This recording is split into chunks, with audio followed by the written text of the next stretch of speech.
Close your eyes. The past is about to speak. When you conjure an image of European royalty, your mind likely paints a scene of glittering palaces, where chandeliers cast 1,000 diamonds across polished marble floors, and figures draped in velvet and silk glide through grand ballrooms, their smiles as radiant as their jewels. You imagine kings and queens, their lineage pure, their power absolute, orchestrating the fate of nations with a flick of a bejeweled wrist. You might picture noble knights, brave and true, defending the realm, and princesses, delicate and beautiful, awaiting their perfectly matched princely groom.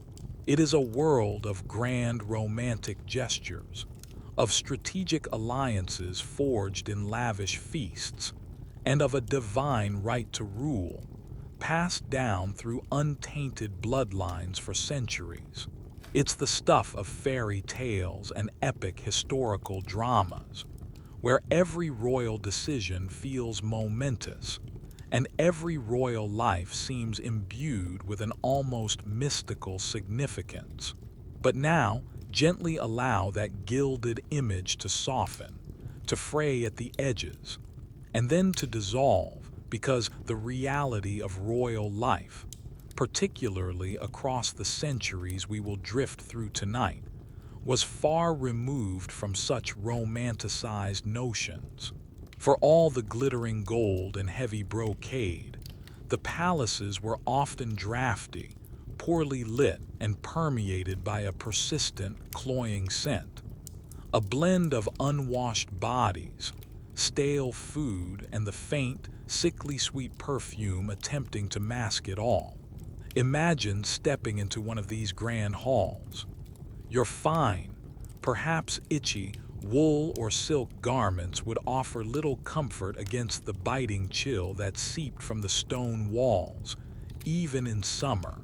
The air, heavy and still, would carry the distant, muffled sound of a courtier's cough, or the creaking of old timber as a servant moved through a hidden passage. You would quickly realize that the exquisite tapestries on the walls, while beautiful, were also excellent dust traps, holding centuries of accumulated grime.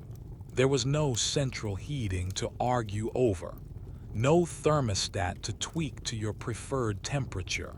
Instead, enormous fireplaces swallowed entire logs, offering only localized warmth, leaving the corners of vast rooms in a perpetual damp chill. And privacy, that was a concept utterly foreign to royal existence. From the moment you woke, likely on a mattress stuffed with straw or feathers, you would be surrounded by attendants. Your most intimate moments, dressing, dining, even bodily functions, were often public spectacles, observed by courtiers vying for favor or simply performing their duties. You probably wouldn't last a day.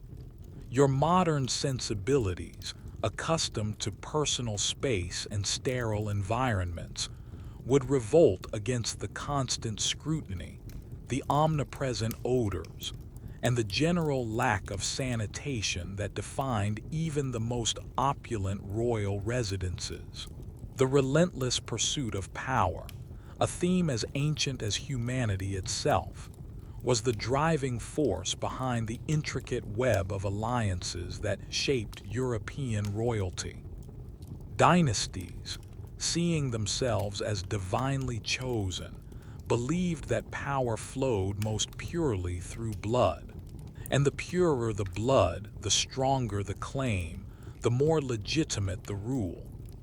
This belief, combined with the desire to consolidate land and influence, led to a practice that seems horrifying to our modern understanding: inbreeding.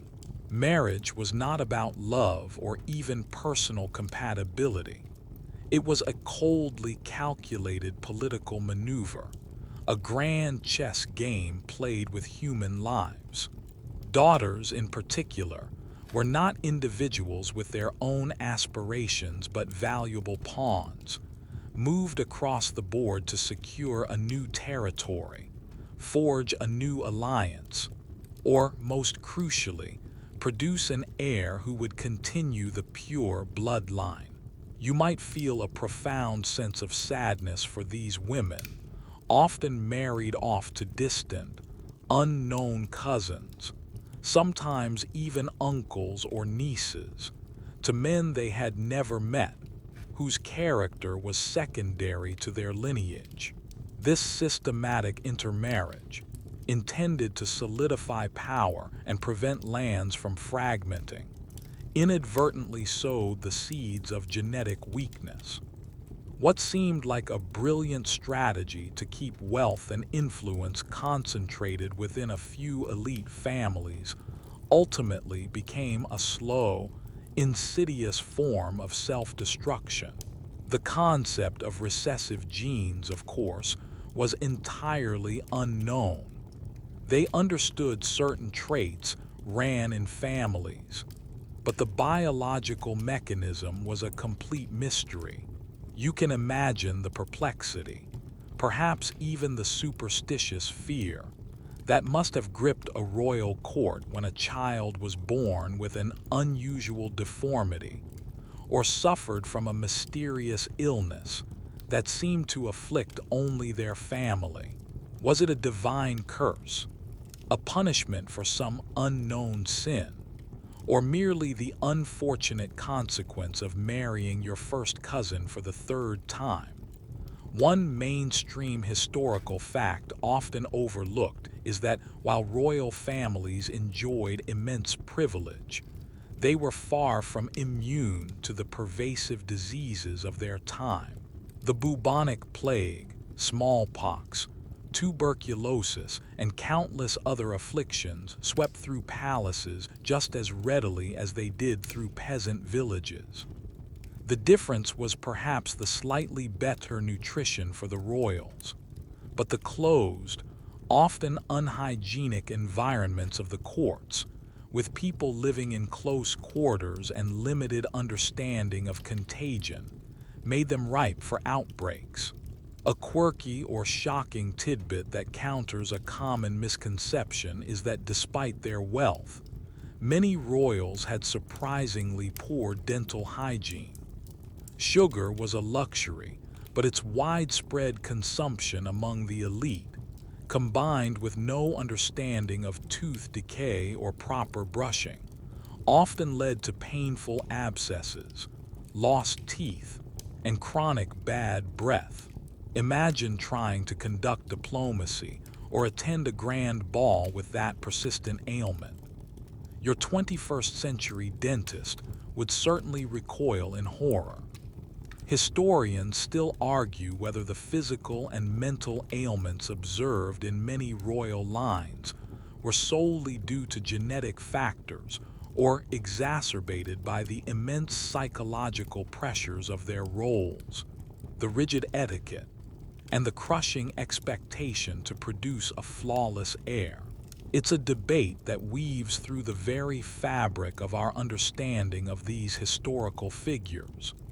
What is clear, however, is that life for these royal individuals was often a tapestry, woven with threads of both extraordinary luxury and profound suffering. Their decisions, their health, their very existence were tied to the destiny of nations. And yet, through all the opulence and the hidden suffering, through generations of calculated unions and their unforeseen genetic consequences, people endured. They found ways to cope, to express themselves, to maintain a semblance of normalcy amidst the bizarre rituals of court. They held onto their beliefs, their traditions, and their strange, complicated power structures, demonstrating an astonishing human resilience in the face of what we would consider unimaginable challenges. Let the past sing you to sleep. Now dim the lights, maybe turn on a fan for that soft background hum, and let's ease into tonight's journey together. You step deeper into this labyrinthine past, where the very concept of family held a meaning far removed from our modern ideals of emotional connection and individual choice. For the powerful royal houses of Europe, a family was a strategic asset, a living, breathing blueprint for dynastic expansion and survival. Every son, every daughter, every cousin was a potential thread in a vast tapestry of power, designed to bind together territories, solidify allegiances, and fend off rivals. You understand, perhaps instinctively, that for these kings and queens, the crown was everything. It represented not just personal glory, but the very identity and future of their lineage, their family name echoing through eternity. The thought of their hard-won lands, their accumulated wealth, or their cherished titles falling into the hands of an outside family, a stranger through marriage, was utterly unthinkable.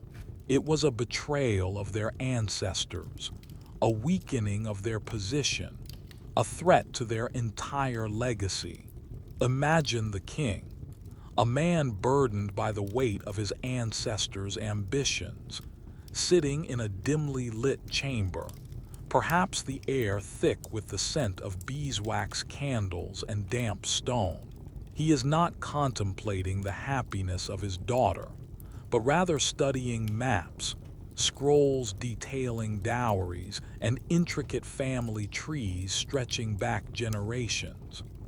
His counselors, their faces etched with the pressures of court life, murmur beside him, discussing potential matches. Is the proposed bride's family too powerful, threatening to overshadow his own? Does the groom bring enough territory to the union? Does their bloodline carry any known weaknesses? Though they wouldn't use that word, perhaps referring to unfortunate tendencies or delicate constitutions. The considerations were purely pragmatic, almost clinical. You might find yourself cringing at the coldness of it all, at the way human beings, particularly young women, were treated as mere bargaining chips in a grand geopolitical game.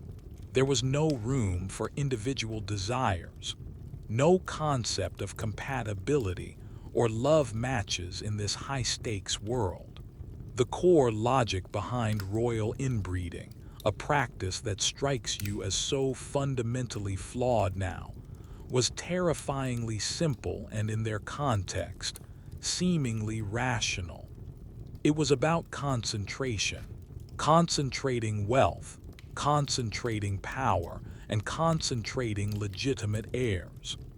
By marrying within closely related families, first cousins, uncles to nieces, even double cousins, royal houses aimed to keep their inherited lands and titles from fragmenting. Each marriage to an outsider risked diluting the family's control, potentially leading to new claimants, new loyalties, and endless disputes. But by marrying a cousin, you reinforced the existing family ties, ensuring that any children born of the union would inherit from two closely related sources, theoretically solidifying their claim and unifying territories under one family name. You can almost hear the whispered justifications in the echoing halls. It keeps the blood pure. It prevents outsiders from gaining influence. It safeguards our divine right to rule. This wasn't just about preserving what they had. It was about aggressive expansion. A strategic marriage could absorb a smaller neighboring territory without a costly war.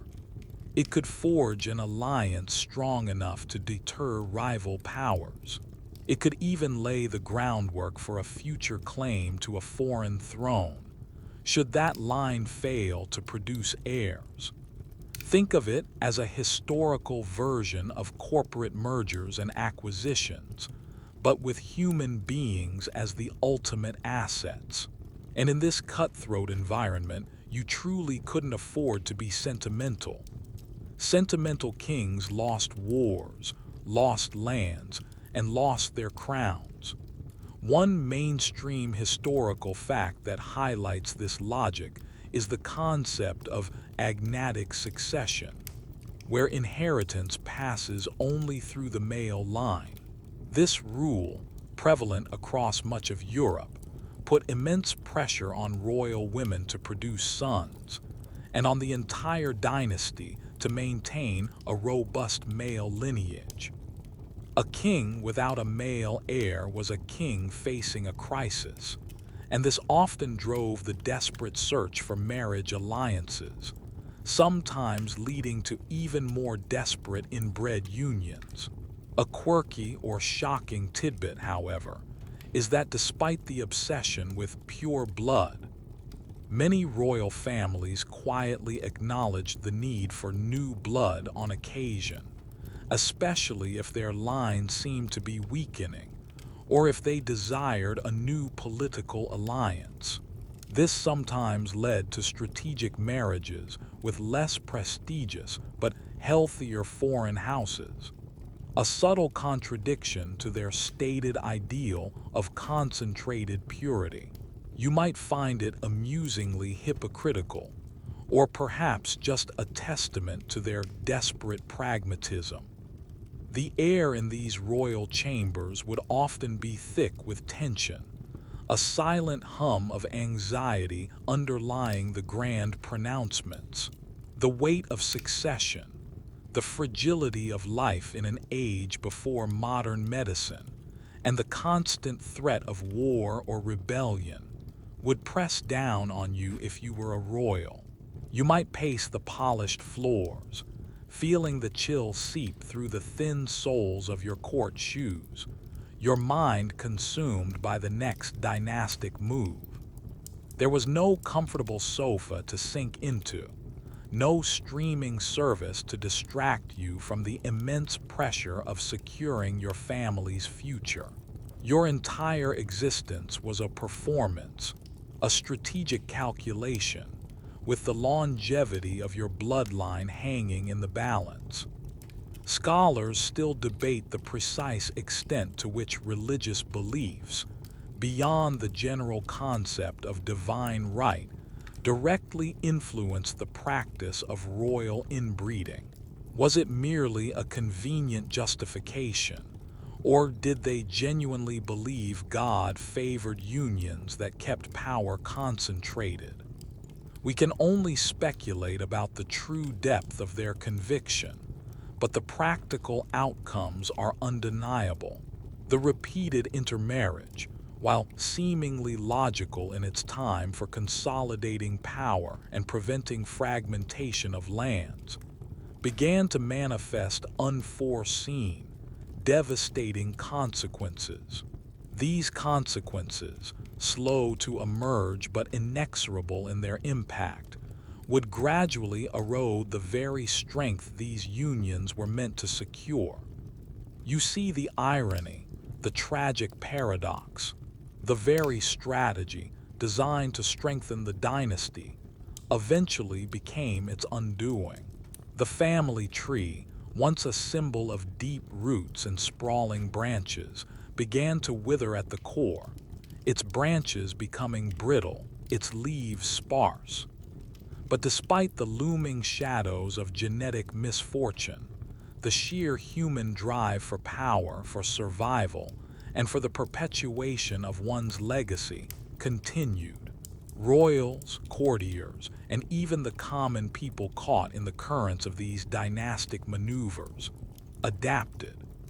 They learned to navigate the treacherous waters of court politics, to endure the relentless demands of succession, and to find small pockets of solace and meaning within a system that saw them as instruments rather than individuals. This inherent adaptability, this stubborn refusal to simply give up in the face of overwhelming odds, is a testament to the enduring spirit of humanity, even in its most gilded and fraught manifestations. You are now standing at the very heart of this dynastic web, at the crucible of royal inbreeding. The House of Habsburg. Picture them, not as the stiff portraits in textbooks, but as living, breathing individuals, driven by an almost obsessive ambition. From their modest beginnings as counts in a small corner of present-day Switzerland, the Habsburgs were undeniably masters of the strategic marriage, a feat of political engineering that would make any modern CEO green with envy. They didn't conquer vast swathes of Europe primarily through military might, although they certainly wielded formidable armies. Their true weapon was the wedding vow. You might call it empire building by betrothal. Their family motto, though not directly translated here, essentially conveyed the idea that let others wage war. You happy Austria marry. And marry they did with a relentless, almost frightening, dedication to their cause. Imagine the sheer scale of their ambition. They weren't content with just a few duchies or a single kingdom. No, the Habsburgs envisioned a dominion so vast that, as the saying would later go, the sun never set on their empire. This wasn't merely a poetic flourish. It was a geographic reality, spanning from the fertile fields of Austria to the sun-baked plains of Spain, from the bustling ports of the Netherlands to the vast, newly discovered lands across the Atlantic. And how did they achieve this unprecedented sprawl? By carefully, painstakingly, threading their lineage into every major royal house of Europe. A Habsburg prince would be married to a princess of Spain, securing a claim to its rich New World territories. A Habsburg archduchess would be sent to Portugal, then to France, then to England, each union a new tendril extending their family's reach. You might feel a chill at the cold, calculating precision of it all, the way human lives were reduced to diplomatic currency. Consider the meticulous planning involved. Marriages were often arranged decades in advance, sometimes when the prospective bride and groom were still in their cradles, or even before they were born. Messengers would crisscross the continent, enduring arduous journeys over muddy roads and through dangerous forests, carrying elaborate contracts detailing dowries, titles, and future lines of succession. The negotiations could last for years, with endless haggling over every clause, every ducat, every potential future child. You can almost feel the scratch of the quill on parchment, the scent of expensive ink in the air, as scribes meticulously recorded every detail of these life-altering agreements. There were no dating apps, no casual introductions at a local pub. This was high-stakes diplomacy, where a single misstep could plunge continents into war. And the constant travel and correspondence meant that even the most privileged Habsburgs might experience the bone-jarring discomfort of a long carriage journey, the chill of a foreign inn, and the pervasive fear of disease or banditry that accompanied all travel in that era. Their most spectacular achievement, the true crown jewel of their marital strategy, was securing the crowns of both Spain and the Holy Roman Empire. This came through a series of unions between the Austrian Habsburgs and the Spanish Trastamara dynasty, A mainstream historical fact often cited is the marriage of Philip I of Castile, a Habsburg, to Joanna Juana of Castile, a Trastamara. This union, along with others that followed, effectively merged the two most powerful Catholic monarchies of the time, creating a superstate that dominated European politics for centuries. A quirky or shocking tidbit, however, is that while these marriages were incredibly successful politically, they often led to remarkably unhappy personal lives. Many of these royal spouses met for the first time days before their wedding, spoke different languages, and had vastly different cultural upbringings. Imagine being forced to live your entire life with someone you could barely communicate with, whose habits and customs felt utterly alien. It was a recipe for profound loneliness, even amidst the opulence of court. You'd certainly miss the comfort of your own familiar bed and the ability to simply express yourself without the need for an interpreter or endless courtly gestures.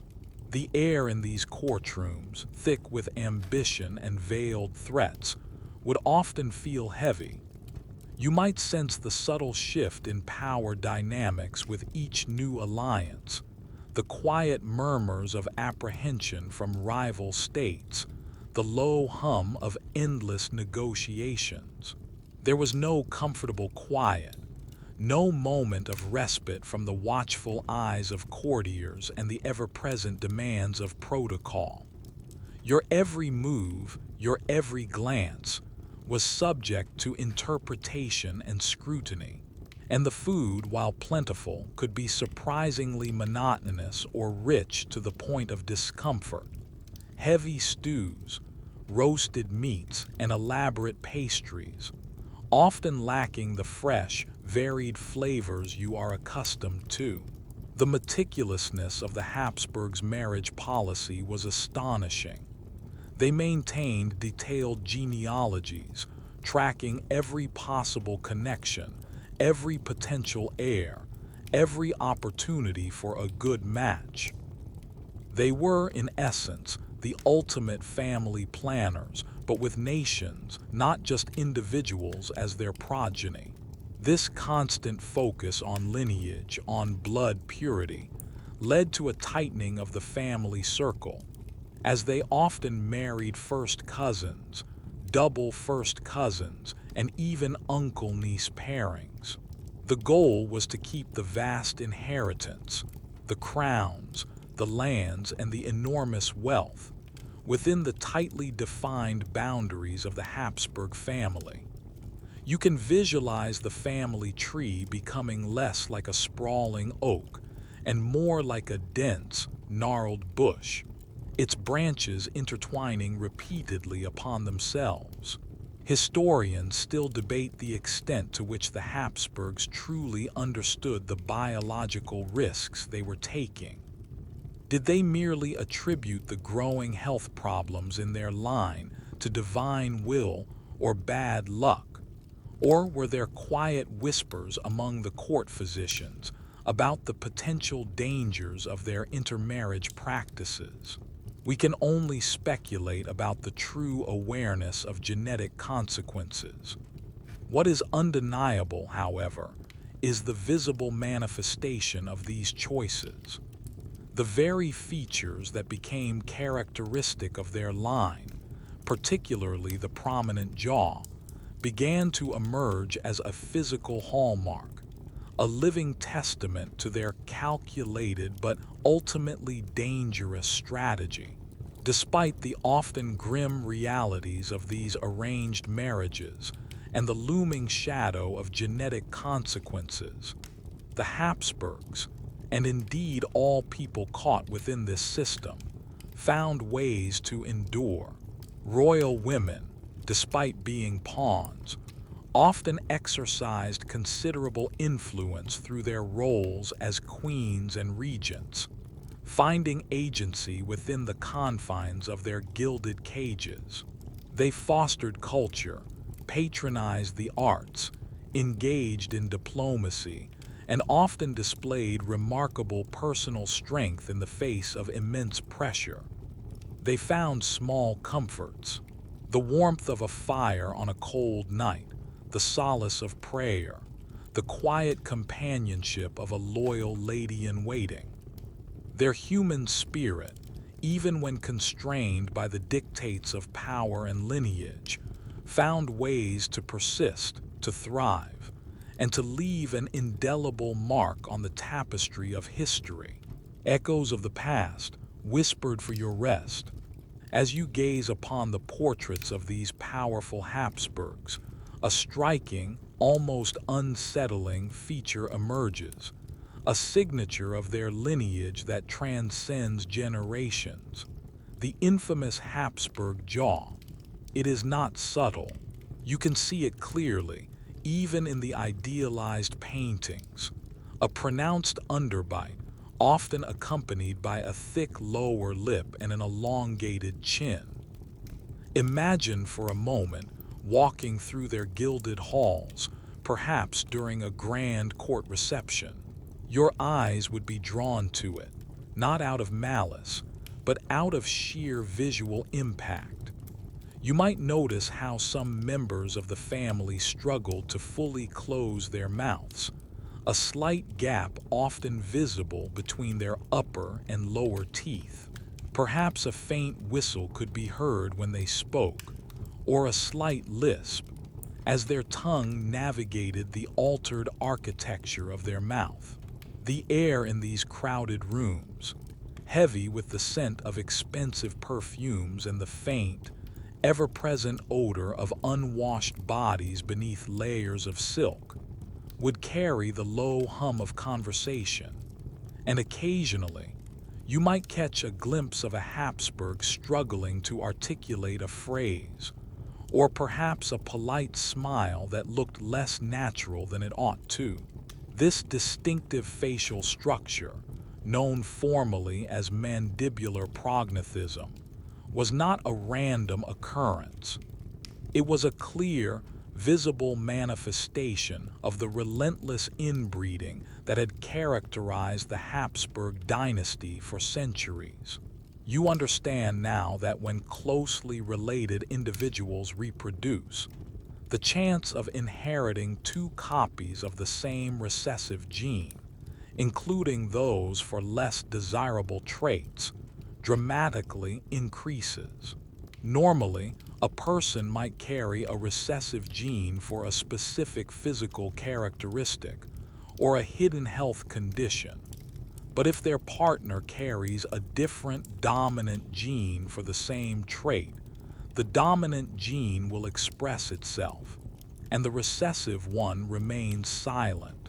But when you marry your cousin, and your parents were cousins, and their parents were cousins, you significantly increase the odds that both partners will carry the same recessive gene. It's like drawing from a very small, very similar deck of cards, over and over again. And the Habsburg jaw was just one, highly visible, consequence of this genetic gamble. You might feel a pang of sympathy for these individuals, born into a body that bore the physical burden of their ancestors' relentless ambition. It was a crown they didn't choose, etched onto their very bones. Consider the practical implications for those living with such a prominent jaw. Eating, for example, could be a challenge. Imagine trying to bite into a piece of roasted meat, or even a simple piece of bread, when your upper and lower teeth don't align properly. The simple act of chewing, a quiet, almost unconscious activity for most people, might become a noticeable effort, perhaps even accompanied by subtle sounds of clicking or grinding. Your food, though undoubtedly rich and plentiful, might feel less enjoyable, perhaps even messy, a constant reminder of your unique facial structure. There would be no discreet dental visits or orthodontic treatments to subtly correct the alignment, no cosmetic dentistry to reshape the bone. You simply lived with it, perhaps with a lifetime of digestive issues or jaw pain, and the constant pressure to maintain a regal demeanor, to project an image of power and perfection, would surely amplify any self-consciousness. There was no casual eating in front of a television, no comfortable slumping into a chair after a meal. Every bite was observed, every gesture, even in private, was potentially public. One mainstream historical fact confirming the genetic link of the Habsburg jaw is a recent study published in the Annals of Human Biology. Researchers analyzed 19 portraits from 10 generations of the Habsburg dynasty, alongside a genetic analysis of 9 living individuals from the family line. They found a significant correlation between the degree of prognathism, the jaw protrusion, and the degree of inbreeding, as determined by the family tree. This provided scientific backing to what historians and even contemporary observers had long suspected. A quirky or shocking tidbit, however, is that, for a time, this distinctive jaw was actually seen by some as a mark of nobility, a physical sign of their pure and ancient lineage. It distinguished them from the common folk, reinforcing their unique status. So, what we now perceive as a genetic defect was once, ironically, viewed as a badge of honor, a visible symbol of their exalted bloodline.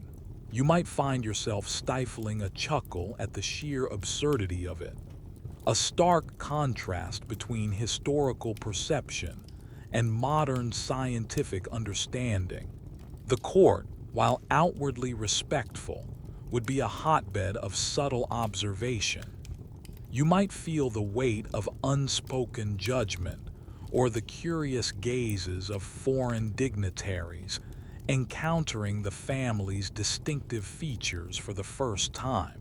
The air in these grand reception rooms would be thick with anticipation, the rustle of silks and velvets, and the soft murmur of conversations. But beneath it all, there was a constant awareness of appearance. Your modern concern for a perfect smile, perhaps for a social media photo, pales in comparison to the lifelong public scrutiny these royals endured. There was no comfortable anonymity, no way to simply hide a distinguishing feature. Your face was your family's brand, a walking billboard of their triumphs and, unknowingly, their genetic vulnerabilities. Historians still argue whether the Habsburg jaw was merely an aesthetic concern, or if it severely impacted the overall health and functionality of individuals. Some scholars contend that while prominent, it didn't necessarily lead to debilitating issues for all who possessed it, while others point to evidence of speech difficulties and eating problems as significant quality of life impairments. We can only speculate about the true psychological toll this constant public display of a distinctive, and often ridiculed, feature took on these powerful figures. For many, the constant pressure to marry and produce heirs, combined with the physical challenges, must have been immense. The irony, of course, is that the very practice designed to strengthen their claim to power, to purify their bloodline, eventually led to visible signs of its genetic weakening. It's a darkly humorous twist of fate, isn't it? The pursuit of purity resulted in a unique, distinguishing mark that was, in fact, a sign of increasing genetic fragility. But despite this visible burden, and the often debilitating health issues that accompanied it, which we will explore further, many Habsburgs continued to rule, to wage wars, to negotiate treaties, and to patronize the arts. They found ways to adapt, to project authority and dignity, even with the physical challenges their lineage presented. You sense their resilience, their determination not to let physical appearance define their legacy. They learn to command respect through their actions, their intellect, or sheer force of will, rather than through flawless features. They endured the whispers, perhaps even embraced their unique appearance as a mark of their power.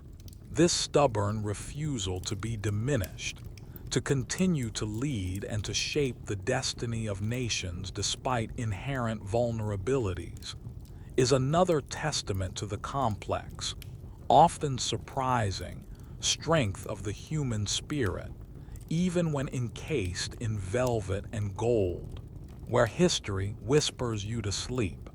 As you peer closer into the gilded cradles of Europe's royal nurseries, the romanticized image of perfect, robust princelings and princesses rapidly dissipates, replaced by a much grimmer reality. For centuries, the relentless pursuit of consolidated power through inbreeding resulted in a tragic paradox. The very bloodlines deemed most pure often became the most fragile. You feel a profound sense of sadness as you contemplate the lives of these royal children, many of whom were born with unseen genetic vulnerabilities, condemned to a brief, often painful, existence before their tiny flame flickered out. Imagine the atmosphere in a royal birthing chamber. Despite the silks, the candles, and the hushed prayers, the air would be thick with tension, not just for the life of the mother, but for the health of the newborn. Every cough, every sneeze, every rash on a royal infant would send shivers of anxiety through the court. The medical knowledge of the time was rudimentary at best. Physicians, dressed in their finest robes, would pore over ancient texts, offer herbal remedies, or apply leeches, often with little to no effect. You can almost smell the pungent scent of various poultices and tinctures, mingling with the sweet smell of expensive swaddling clothes and the faint, ever-present odor of damp stone. There was no neonatology, no modern vaccines, no sterile environments. Even basic hygiene was poorly understood. For these fragile heirs, merely surviving infancy was a monumental challenge. The statistics are stark, a chilling testament to the impact of genetic bottlenecks. Infant mortality rates among royal families were alarmingly high, often far exceeding those of the general population in some periods, precisely because of the concentrated genetic defects. While commoners faced threats from poverty, famine, and general lack of sanitation, royal children faced an additional, invisible enemy within their very DNA. Diseases like hemophilia, various metabolic disorders, and immune deficiencies, all more likely to manifest when recessive genes combine, silently stalked the nurseries of Europe's most powerful dynasties. You might think of a royal cradle, exquisitely carved and draped in the finest lace, as a symbol of privilege. But in this context, it often became a poignant symbol of vulnerability, holding a tiny, fragile life hovering on the edge of existence. Consider the emotional toll on the parents. A king and queen whose entire purpose, whose very legacy, often hinged on producing a healthy male heir, would watch child after child succumb to illness. Imagine the gut-wrenching grief, repeated endlessly, the profound disappointment mingling with personal sorrow. Each death was not just a personal tragedy, but a dynastic crisis. The pressure to conceive again, to try for another son, would be immense, often overriding any personal grief or exhaustion. The quiet tears shed in candlelit chambers, the desperate prayers uttered in private chapels, would stand in stark contrast to the outward displays of stoicism demanded by court etiquette. There was no therapist to help them process their trauma, no support groups for parents grieving the loss of a child. You simply endured and tried again. One mainstream historical fact that illustrates this fragility is the example of the Spanish Habsburgs, who suffered particularly severe consequences from inbreeding. Between the reigns of Philip IV and Charles II, an astonishing 80% of the children born to the main line died before their 10th birthday. This is not merely a high rate, it is catastrophic. It speaks to a family line that was literally dying out from within. A quirky or shocking tidbit that highlights this desperation. Some royal families, in their desperate attempts to secure an heir, would resort to bizarre or unproven remedies, from consulting alchemists to attempting fertility rituals, reflecting their profound lack of understanding of the biological mechanisms at play. You might find it heartbreakingly futile, a testament to how utterly lost they were in the face of these unseen forces. The air in the royal infirmaries would often be heavy with the scent of sickness, perhaps the faint, metallic tang of blood from a physician's crude intervention, or the sweet, cloying smell of fever. You would hear the faint, heartbreaking sound of a child's labored breathing, or the quiet, urgent whispers of attendants. There was no sophisticated medical equipment, no humming monitors, no sterile wipes.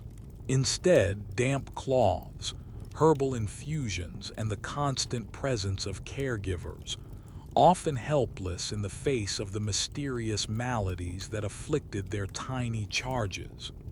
Your modern convenience of a quick trip to the doctor's office, a simple antibiotic, or a prescribed painkiller would feel like an unimaginable luxury in this context. The ongoing debate among historians regarding royal madness often intertwines with this issue of genetic fragility. While some mental illnesses are clearly hereditary, the intense pressures of royal life, the constant scrutiny, the lack of privacy, the rigid protocols, the burden of immense responsibility, and the frequent, profound grief over lost children undoubtedly exacerbated any predispositions.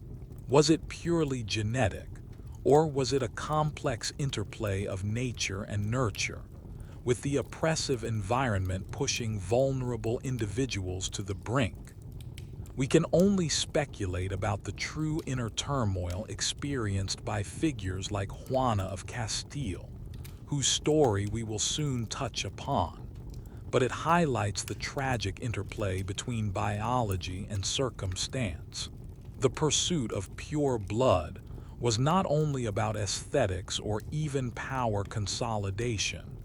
It was believed to ensure the strength and legitimacy of the dynasty. Yet in practice, it undermined it, creating a generation of increasingly fragile, often sickly, heirs. The very concept of a divine right to rule seemed to mock them when their divinely ordained lineage appeared so physically vulnerable. You see the bitter irony. the cruel twist of fate that the most privileged individuals were, in a way, also the most genetically cursed by their own strategic choices. Despite the profound losses and the constant shadow of illness, life in the royal courts, though often grim, continued. The sheer resilience of these families, their determination to keep their bloodline going against seemingly insurmountable odds, is striking. New babies would be born, hopes would be rekindled, and the cycle of dynastic ambition would persist. The nurses and nannies, too, despite witnessing so much tragedy, continued their tireless work, providing what comfort and care they could within the limitations of their time. They were quiet heroes, perhaps, in a world where so many tiny lives were extinguished prematurely. They found meaning in their service, in the warmth of a child's hand, even for a fleeting moment. These stories, though heartbreaking, serve as a potent reminder of the human cost of power and the surprising tenacity of life itself. Boring history for sleep. You now shift your gaze southwest, beyond the rugged Pyrenees Mountains, to the Iberian Peninsula, where another powerful dynasty, the Trastamara, held sway over the burgeoning kingdoms of Castile and Aragon, soon to unite into the formidable entity we know as Spain.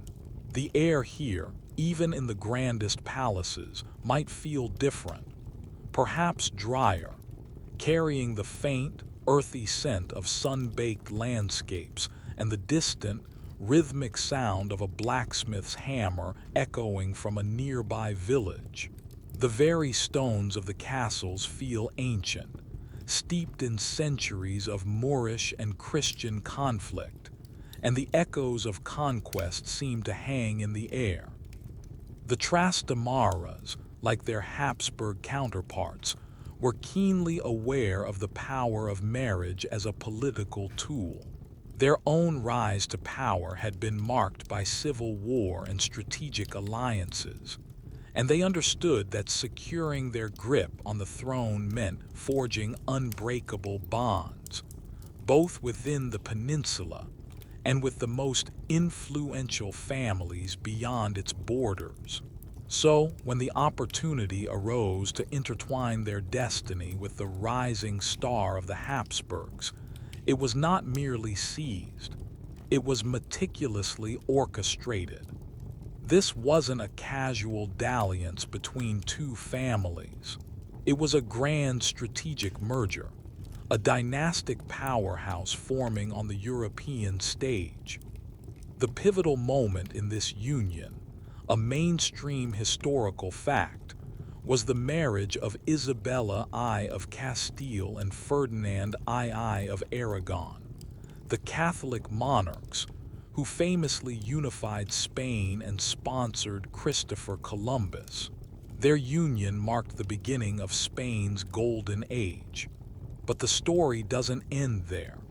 Their daughter, Juana, was married to Philip I of Castile, a Habsburg.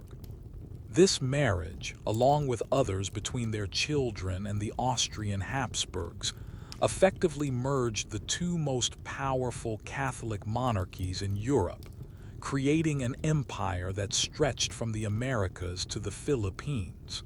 You can imagine the immense implications of this. It meant vast new territories, incredible wealth pouring in from the New World, and a formidable military presence that would dominate European politics for centuries. It was a strategic masterstroke, a colossal gamble that initially paid off handsomely. However, the very success of this strategic alliance also amplified the genetic risks. The Trastamaras, while not as long-standing in their inbreeding as the later Habsburgs, had their own history of closely related marriages. When their lineage merged with the Habsburgs, a dynasty already engaged in extensive inbreeding. It effectively created a super-concentrated gene pool.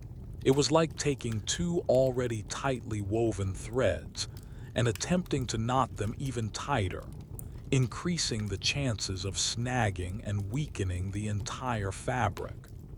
You might feel a growing sense of unease, realizing that the ambition for power, unchecked by scientific understanding, was steadily leading these powerful families down a path of increasing vulnerability.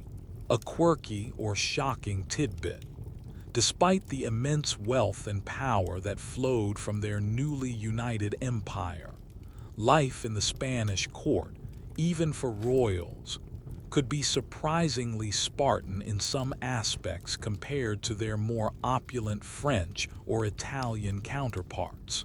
There was a strong emphasis on religious piety and austerity, which sometimes meant fewer lavish banquets and more focus on somber ceremony.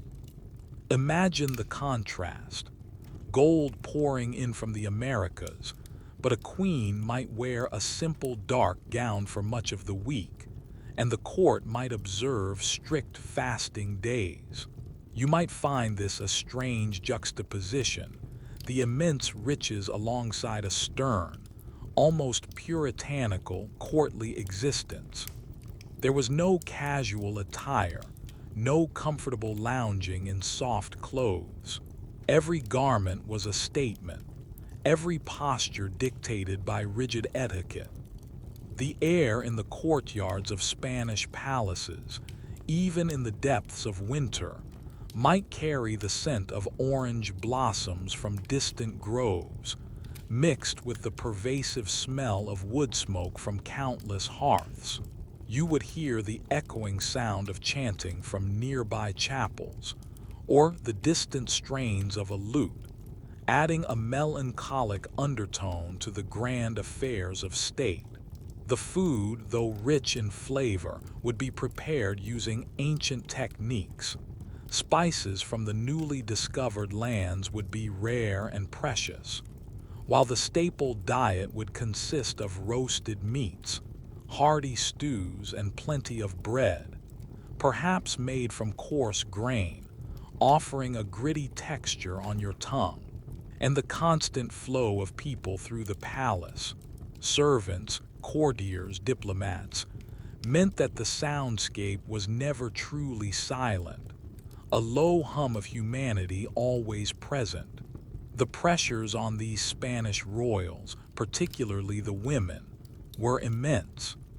Not only were they expected to navigate the treacherous waters of court politics and produce heirs, but they were also bound by strict religious and social codes.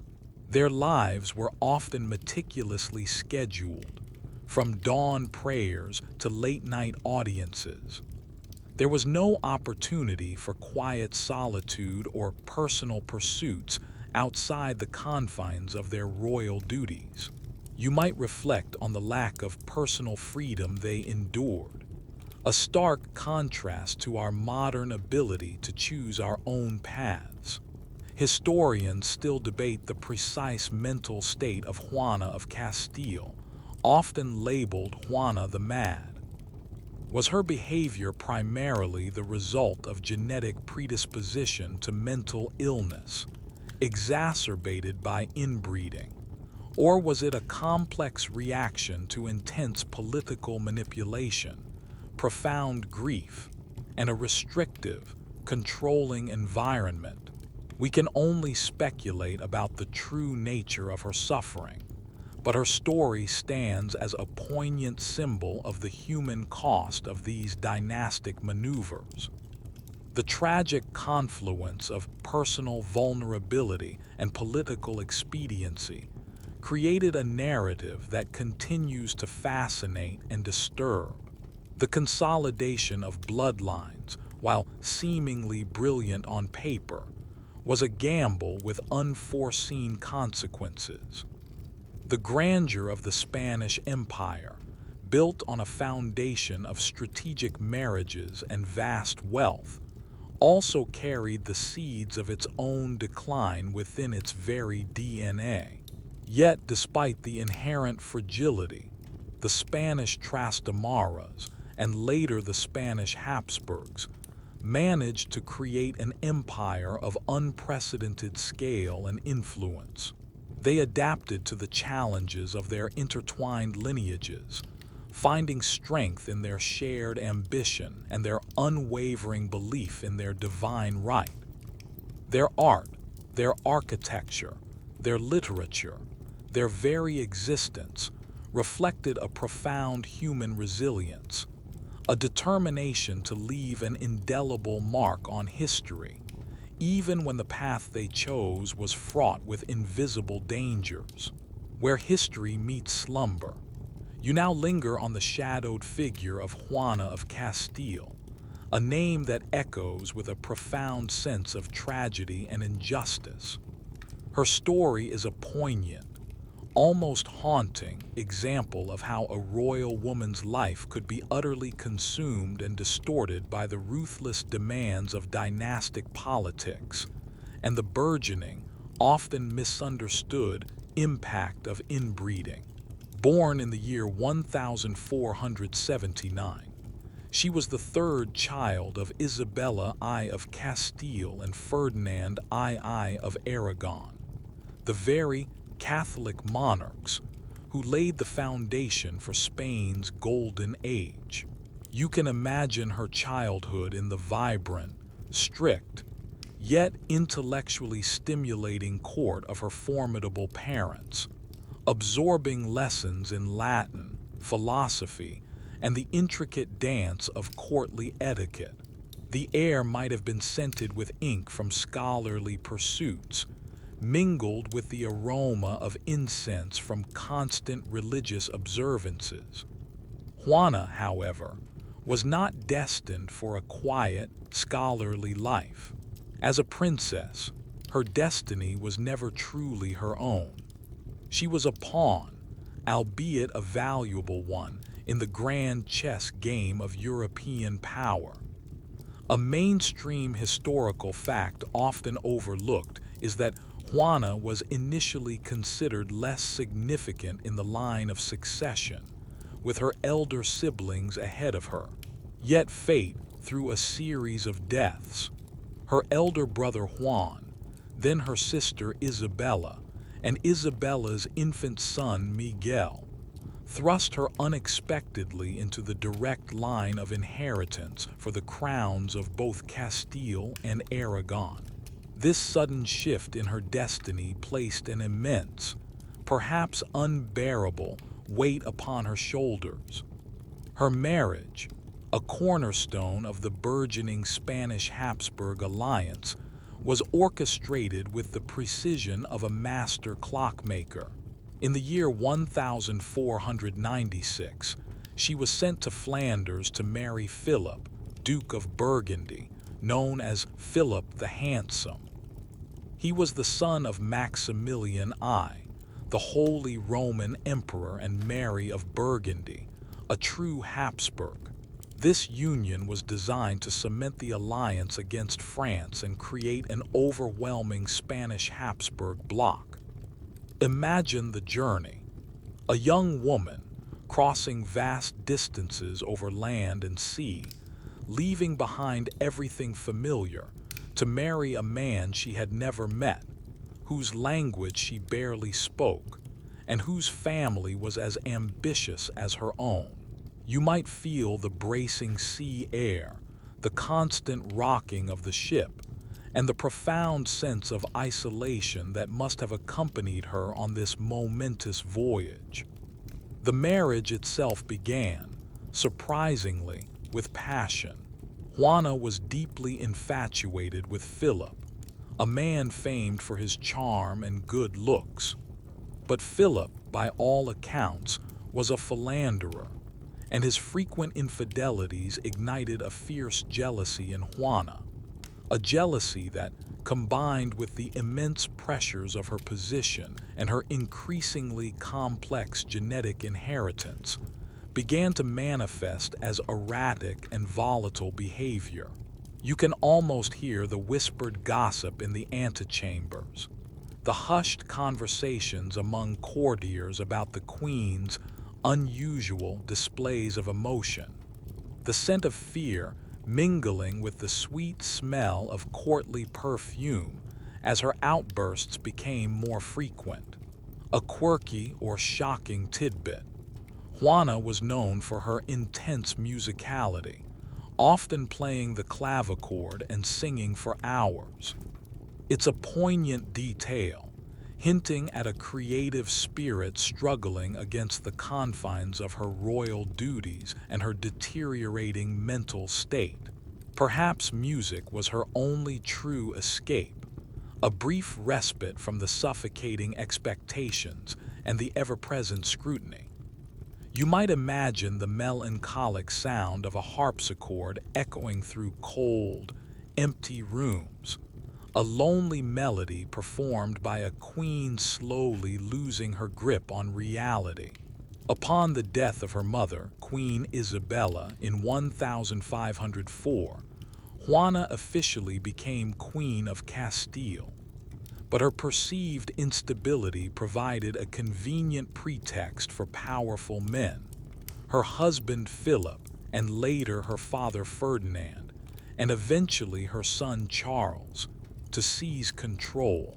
You witness the insidious manipulation, the way her grief and emotional struggles were weaponized against her. She was systematically stripped of her power, confined, and declared incapable of ruling. The air in her gilded prison would have been heavy with the scent of old tapestries, dust, and her own despair. You might hear the distant sounds of the court continuing its business, oblivious to her suffering, a constant reminder of the life she was denied. Historians still vehemently debate the true nature of Juana's mental state. Was she genuinely mad, afflicted by a hereditary mental illness exacerbated by her inbred lineage? Or was she a victim of political machinations, trapped by powerful men who simply found it easier to control a mad queen than a challenging, strong-willed one? Scholars point to her deep grief after Philip's sudden death in 1506, which manifested in an obsessive attachment to his corpse, as a key turning point. She traveled with his coffin for years, refusing to be parted from him, a behavior that certainly fed the narratives of her madness. But you must ask yourself, was this madness, or was it profound, unprocessed grief in an era where public displays of intense emotion were often viewed with suspicion, particularly in a woman of power?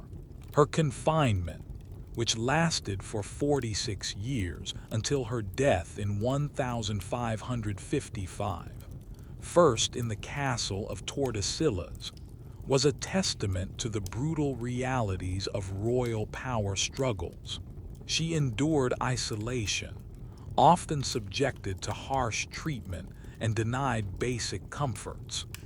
The damp, cold stone walls of her chambers would press in on you, the smell of mildew and stale air always present.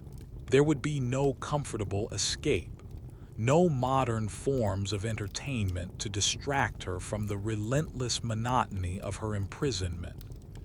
Juana of Castile's tragic life serves as a critical junction in understanding the consequences of royal inbreeding. Her story is not just one of personal suffering, but a stark illustration of how the pursuit of pure bloodlines could lead to compromised mental health, and how that vulnerability could be ruthlessly exploited for political gain. The physical manifestations of inbreeding, like the Habsburg jaw, were outwardly visible, but the mental and emotional toll, hidden from public view, was equally devastating. Her life was a testament to the immense pressures placed on royal women, not just to produce heirs, but to embody an idealized, often impossible, standard of decorum and mental fortitude. So before this great story continues, please take a moment to like the video and subscribe, but only if you're enjoying our journey together. Your support means the world. Despite her immense suffering, Juana's story is also one of quiet resilience. Even in her confinement, she held on to her identity as queen, refusing to relinquish her claims. She found solace in her faith, in occasional letters, and perhaps in moments of quiet reflection. Her human spirit, though bent and bruised, was never entirely broken. Her legacy, though overshadowed by the madness label, now speaks to the enduring strength of a woman trapped by circumstance, yet who stubbornly clung to her royal dignity. Ancient stories, deeper sleep. You now observe a new chapter unfolding in the great dynastic saga, one that sees the mantle of dominant European power shift from the fading Spanish Habsburgs to the ascendant House of Bourbon. Originating in France, this dynasty would eventually plant its roots deeply into the soil of Spain, creating another vast, interconnected network of royal cousins. The air, perhaps, feels a little lighter here, less heavy with the shadow of decline, at least initially. You might detect the faint scent of fresh paint and new textiles, a symbol of their burgeoning power and their penchant for grand, imposing palaces that reflected their absolute rule. The Bourbons came to prominence in France with King Henry IV, and then reached their zenith under the magnificent son king, Louis XIV. His ambition was boundless, his vision for France as the preeminent power in Europe unwavering. And just like the Habsburgs before them, the Bourbons understood that marriages were the most effective, and often least costly, way to expand and consolidate power. They married into royal families across the continent, to the Savoy, the Bavarian Wittelsbachs, and crucially, to the Spanish Habsburgs themselves, setting the stage for a spectacular clash of titans over the Spanish succession. You might feel the sheer, relentless pull of dynastic ambition, a force as strong as gravity, shaping the fates of entire nations. When the last Spanish Habsburg, Charles II, lay dying without an heir, it was a Bourbon, Philip, Duke of Anjou, Louis XIV's grandson, who inherited the Spanish throne. This seismic event, a mainstream historical fact, sparked the devastating War of the Spanish Succession, which raged for over a decade, reshaping the map of Europe. But ultimately, Philip V became the first Bourbon king of Spain, forever intertwining the destinies of the French and Spanish branches of the family. You can almost feel the tremors of the battlefield, the distant sound of cannon fire, and the cries of soldiers, all for the sake of a shared bloodline and a contested throne. With the Bourbons now seated on both the French and Spanish thrones, the practice of intermarriage between close relatives continued, almost as a matter of course. French Bourbons married Spanish Bourbons. Spanish Bourbons married Italian Bourbons. The logic remained compelling. It kept the crowns within the family, reinforced alliances, and prevented the fragmentation of territories. It was a strategy steeped in tradition, honed by centuries of royal practice, and for them it made perfect sense. Yet, The genetic consequences, though perhaps less immediately devastating than for the Spanish Habsburgs, continued to manifest. You might notice a recurring fragility in the Bourbon lines, high infant mortality, persistent ill health, and a certain prevalence of eccentricity or mental instability that ran through various branches. Imagine yourself in the glittering court of Versailles, the epitome of Bourbon grandeur. The air would be thick with the rich scent of elaborate wigs powdered with starch, the heavy perfumes of courtiers, and the faint, sweet smell of exotic flowers in grand vases.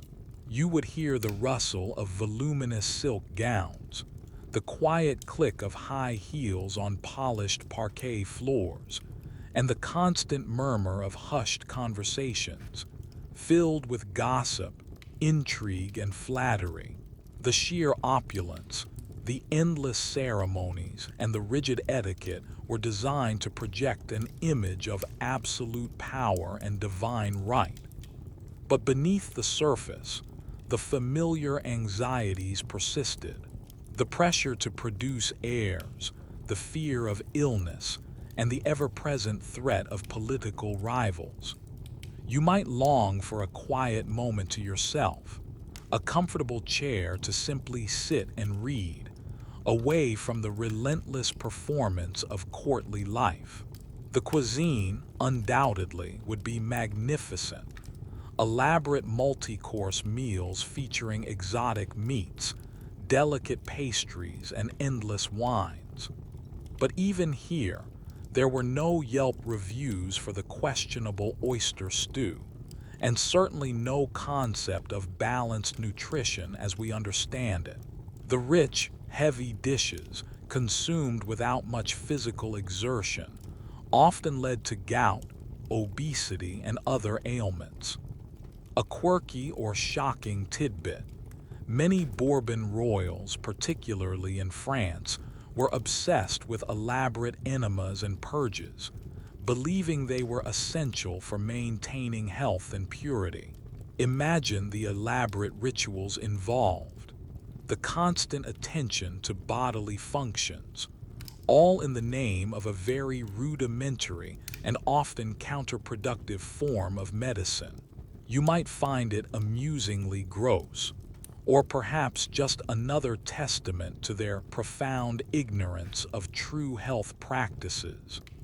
Relatable pain points for you in this era would include the complete lack of privacy. Your bedroom was not your own. Attendants and courtiers might enter at will. Your toilette, your meals, your very rising and going to bed could be public spectacles.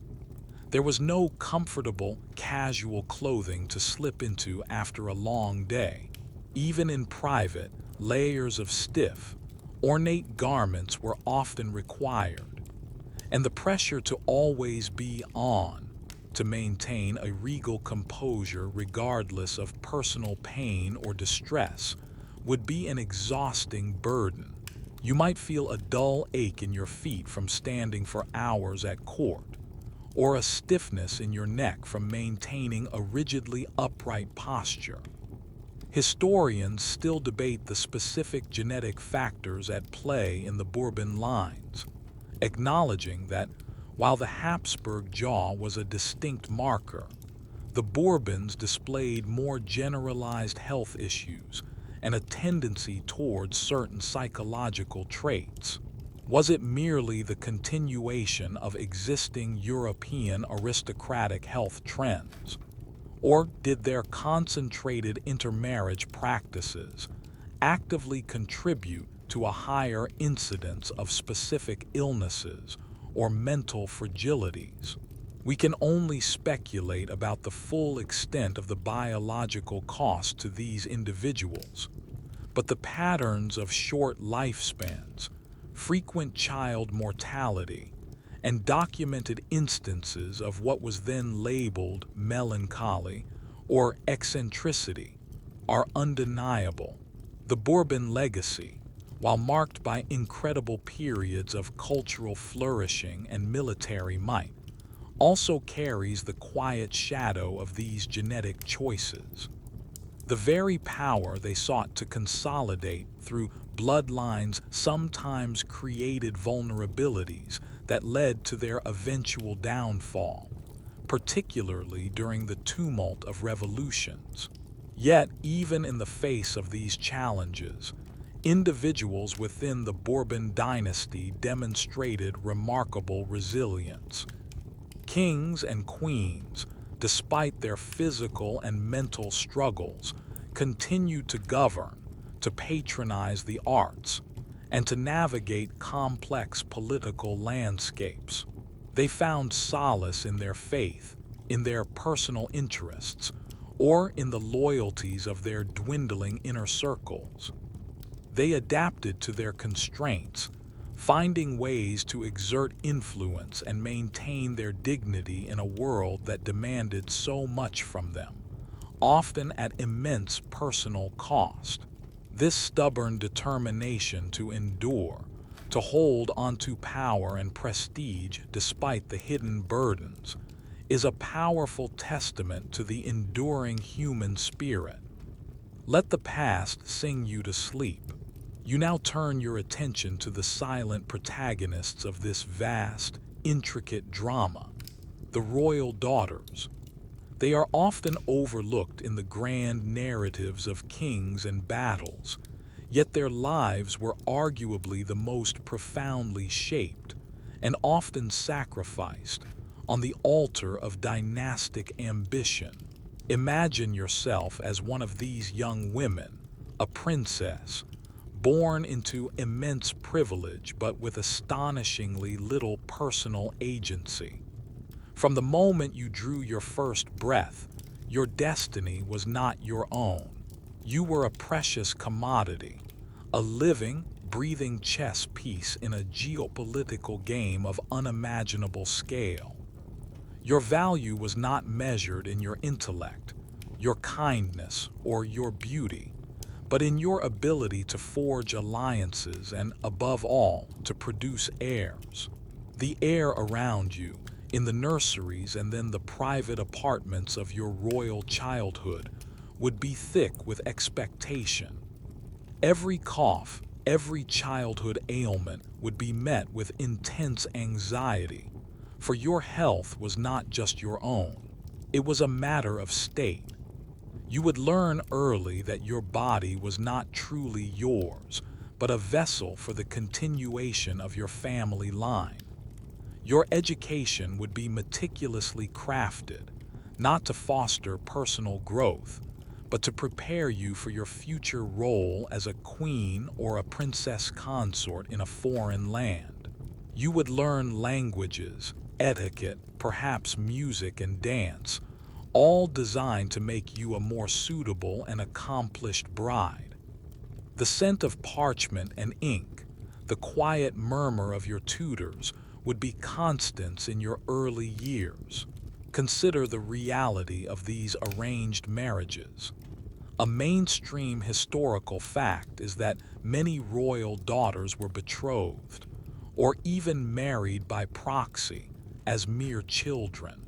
Catherine of Aragon, for example, was promised to Arthur, Prince of Wales, when she was barely 3 years old.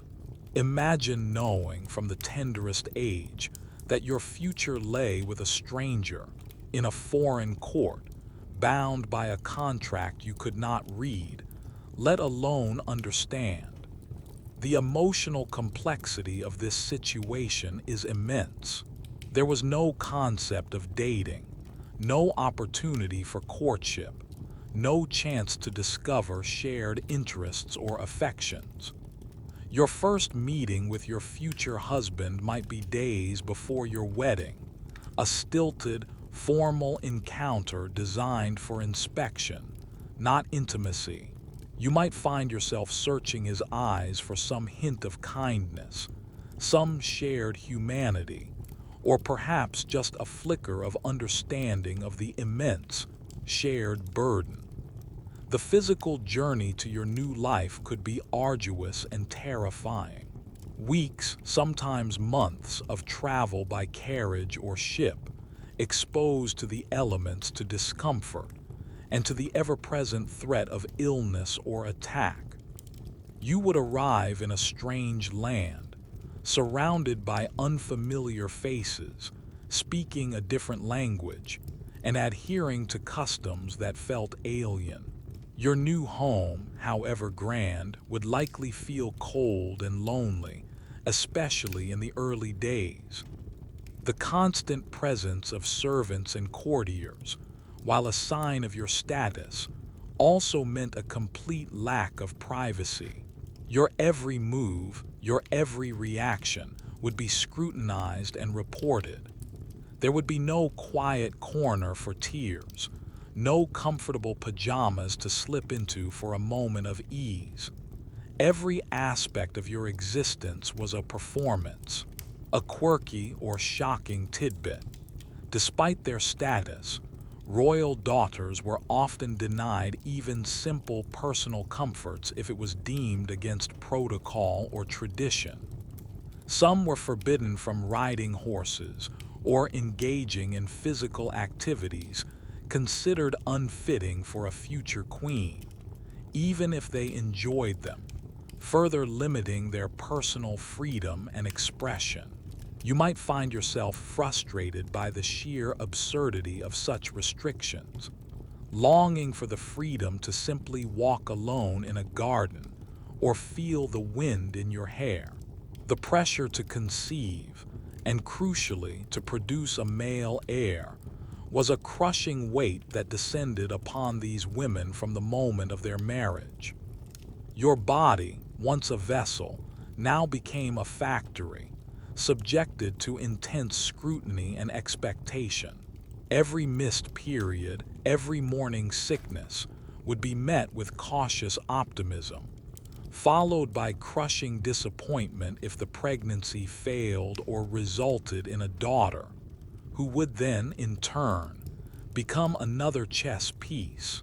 Imagine the constant medical examinations, the endless advice from court physicians and ladies-in-waiting, the desperate prayers offered on your behalf.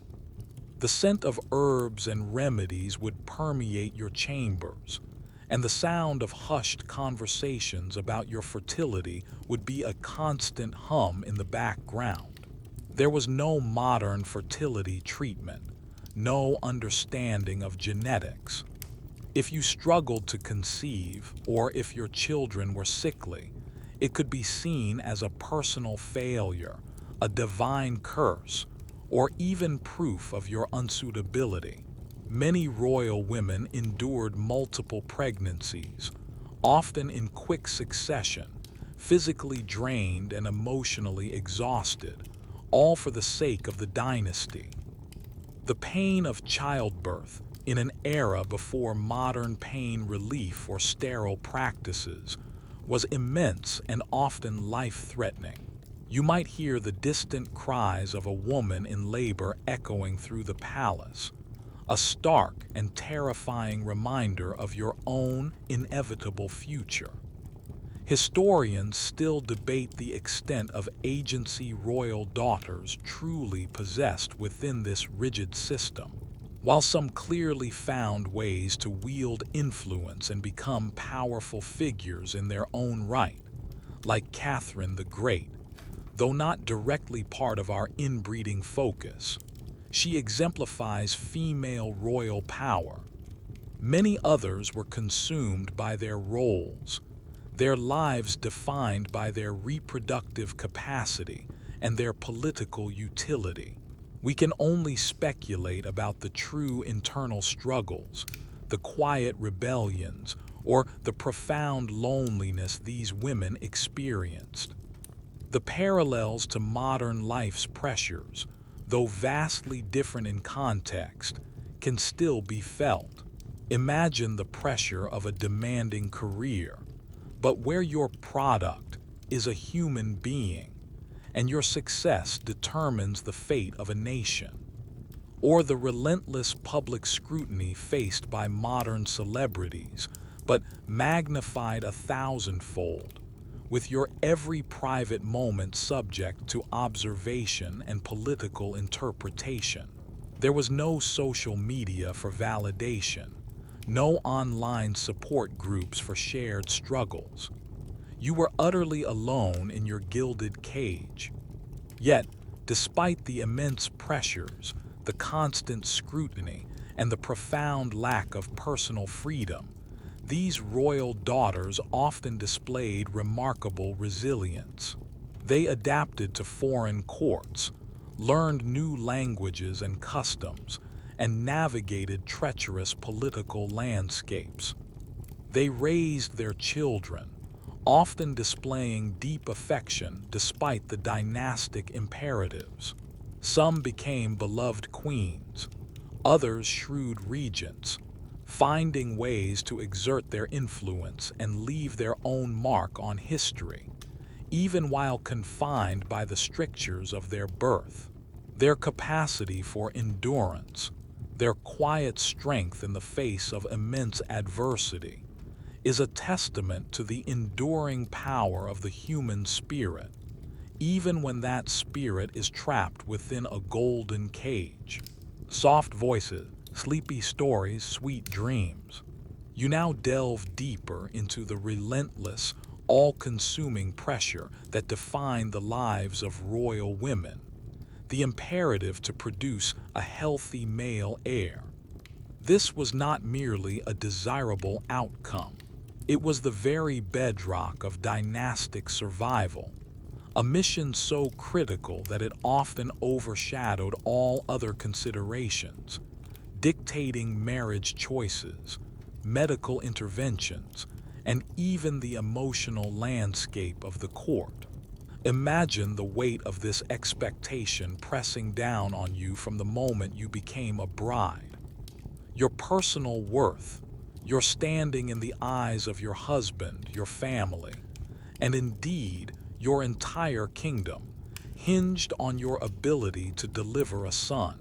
The air in the royal bedchambers, usually filled with soft silks, and the scent of expensive candles, would often become charged with a subtle, underlying tension after a royal wedding. Every month, the unspoken hope, the whispered anticipation would build. A missed menstrual cycle, a hint of morning sickness. These were not merely personal experiences, but events of immense political significance. Courtiers would whisper, physicians would be summoned, and prayers would be offered. The moment the good news was confirmed, a wave of relief would wash over the court, quickly followed by renewed anxiety for the safe delivery of a male child. You can almost feel the collective breath being held, the pervasive anxiety that permeated every corner of the palace. The methods used to ensure conception and a healthy pregnancy were, by modern standards, rudimentary and often bizarre.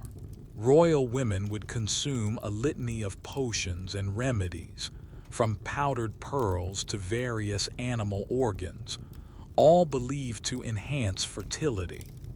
They might endure painful or uncomfortable treatments, prescribed by court physicians who possessed little actual understanding of anatomy or reproduction. Imagine the taste of a bitter concoction forced down your throat, or the discomfort of a strange poultice applied to your skin, all in the desperate hope of fulfilling your primary dynastic duty. There was no scientific basis for these interventions, only superstition and tradition, and a profound ignorance of reproductive biology. You might find yourself wanting to shout, "Just let them be," but your voice would be lost to the centuries. Childbirth itself was an agonizing and often life-threatening ordeal. In an era without anesthesia, antiseptic practices, or even a basic understanding of germ theory.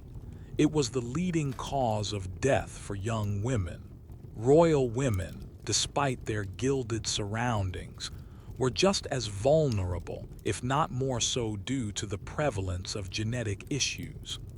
Imagine the screams echoing through the birthing chamber, the desperate cries of the royal mother, the frantic whispers of the midwives. The air would be thick with the scent of sweat, blood, and fear. You would hear the constant, urgent prayers of priests, the sounds of nervous pacing outside the door, and the eventual, hoped-for sound of a newborn's cry. But even then, the anxiety wouldn't cease. Was it a boy? Was it healthy? The infant mortality rate, particularly among inbred lines, meant that the battle for the heir was far from over, even after birth. One mainstream historical fact that highlights this pressure is the sheer number of children many royal women were expected to bear. Eleanor of Aquitaine, though not directly part of our inbreeding focus, bore 10 children, 8 of whom survived to adulthood. Isabella I of Castile bore 5 children, 3 of whom survived. This was not uncommon. Each child, particularly each son, was a vital brick in the wall of dynastic continuity. A quirky or shocking tidbit: some royal families would perform elaborate ceremonies or pilgrimages, specifically to pray for a male heir, even commissioning religious artifacts or building chapels in hopes of divine intervention. It speaks to the desperation they felt, the lengths to which they would go to secure their lineage. You might see it as touching in its earnestness, or perhaps simply pathetic in its futility. The emotional toll of repeated pregnancies, miscarriages, stillbirths, and the heartbreaking loss of young children, all while under intense public scrutiny, must have been immense. There was no time for grieving, no space for healing. If one child died, the expectation was to conceive another as quickly as possible.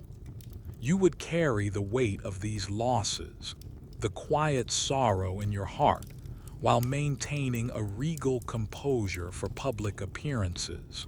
There were no comfortable clothes to mourn in, no private spaces to truly break down. Your grief was a luxury you could not afford, certainly not in public. The psychological impact of this relentless reproductive pressure, combined with the inherent vulnerabilities from inbreeding, often led to profound personal suffering. For women whose mental health might already have been compromised, the cycle of hope, disappointment, and renewed effort could be devastating. Historians still argue whether the documented instances of melancholy, hysteria, or madness in royal women were solely a result of genetic predispositions, or if the relentless, soul-crushing pressure to produce an heir exacerbated existing vulnerabilities. We can only speculate about the true nature of their suffering, but the confluence of biological fragility and immense external demands created a breeding ground for psychological distress. Imagine the pervasive sense of being a means to an end, rather than an individual. Your primary purpose was biological, your personal desires secondary, if considered at all. The constant awareness that your entire existence was tied to your womb, to the fate of an unborn child, would be a suffocating burden. There was no career path to pursue, no hobbies to explore beyond courtly amusements, no freedom to simply be. Your identity was fused with your reproductive capacity. Yet, despite this profound burden, many royal women displayed incredible strength and resilience. They endured countless pregnancies, weathered devastating losses, and continued to serve their dynasties. Some found ways to exert influence even within these confines, becoming shrewd political advisors, patrons of the arts, or powerful figures behind the throne. They cared for their surviving children, often deeply, even while understanding their role as future instruments of power. Their unwavering determination to fulfill their duty, to perpetuate their family line, even at immense personal cost, is a testament to the enduring human capacity for perseverance, even in the most privileged yet restrictive of environments. You now find yourself navigating the intricate and often suffocating world of royal courts, a world where extreme privilege coexisted with profound psychological strain. Imagine the grand palaces, resplendent with gold and tapestries, yet feeling like gilded cages. The air, though perhaps scented with expensive perfumes and fresh flowers, often felt heavy with expectation, intrigue, and a pervasive lack of privacy. This constant, unyielding scrutiny, coupled with the potential for genetic predispositions to mental illness exacerbated by inbreeding, created a unique and often tragic crucible for the royal mind. Consider the pervasive lack of personal space. Your life, from the moment you woke, likely to the gentle rustle of a lady-in-waiting drawing back the bed curtains, was a public spectacle. Even private moments like dressing, eating, and interacting with your family were often observed by dozens of courtiers, vying for favor, noting every gesture, every expression. There was no comfortable quiet, no private sanctuary to retreat to and simply be yourself. Every word, every action was potentially subject to interpretation, gossip, or even political manipulation. You might long for the simple freedom to walk alone in a garden, to read a book undisturbed, or to simply express a fleeting emotion without fear of judgment. This constant performance, this perpetual being on, would be utterly exhausting. The rigid etiquette of court life was another immense psychological burden. Every gesture, every bow, every phrase had to be precisely executed according to an elaborate set of rules. You were taught from childhood how to stand, how to sit, how to eat, how to speak to superiors, equals, and inferiors. The pressure to conform, to never make a mistake, to always project an image of effortless grace and authority was relentless. Imagine trying to navigate complex social interactions where a single misstep could lead to a loss of face, political embarrassment, or even disfavor. The air in the grand reception halls would feel stiff, formal, laden with unspoken rules and expectations. You might feel a constant tension in your shoulders, a subtle tightening in your jaw from the sheer effort of maintaining such a facade. Adding to this, many royal children were separated from their mothers at a young age, often sent to be raised by governesses or placed in separate households, all in the name of proper royal upbringing.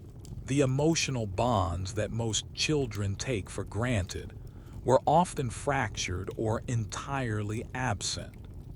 This early emotional deprivation, combined with the extreme pressures of their future roles, could leave deep psychological scars.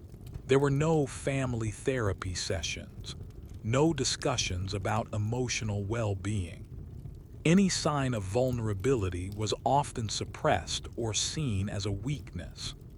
One mainstream historical fact that highlights the psychological toll is the widespread use of melancholy as a diagnosis for various forms of depression or mental distress in historical figures. Before modern psychiatry, many conditions that we would now classify as clinical depression, anxiety disorders, or even forms of psychosis were lumped under this vague term. Royal diaries and letters often speak of bouts of melancholy or nervous fits, which could indicate genuine mental health struggles.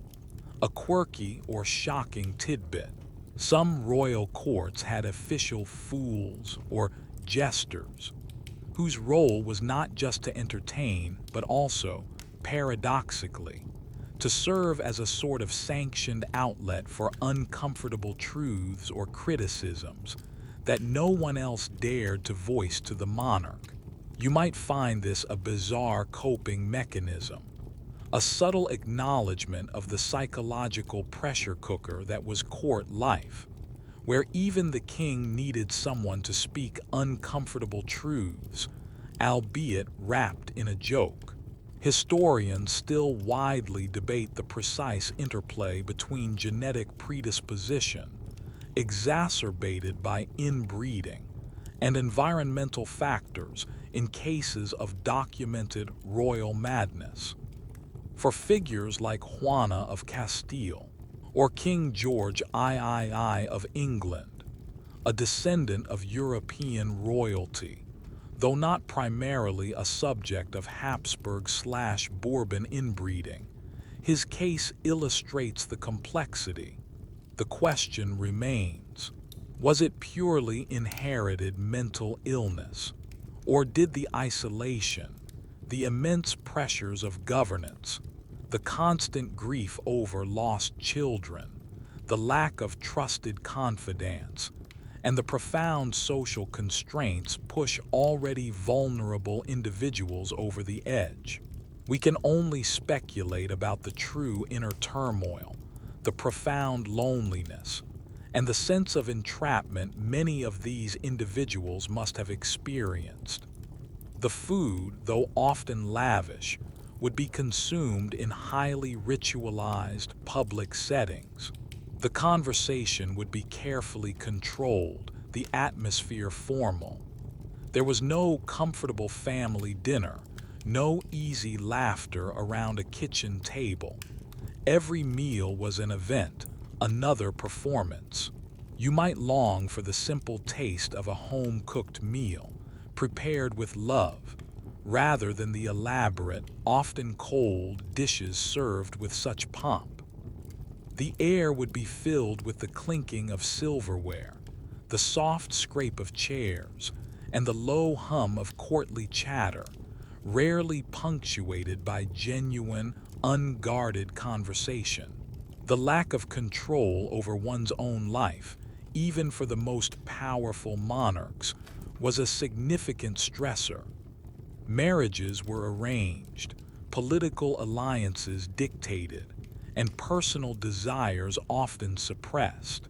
You were always acting a role, always performing for an audience of your peers, your subjects, and history itself.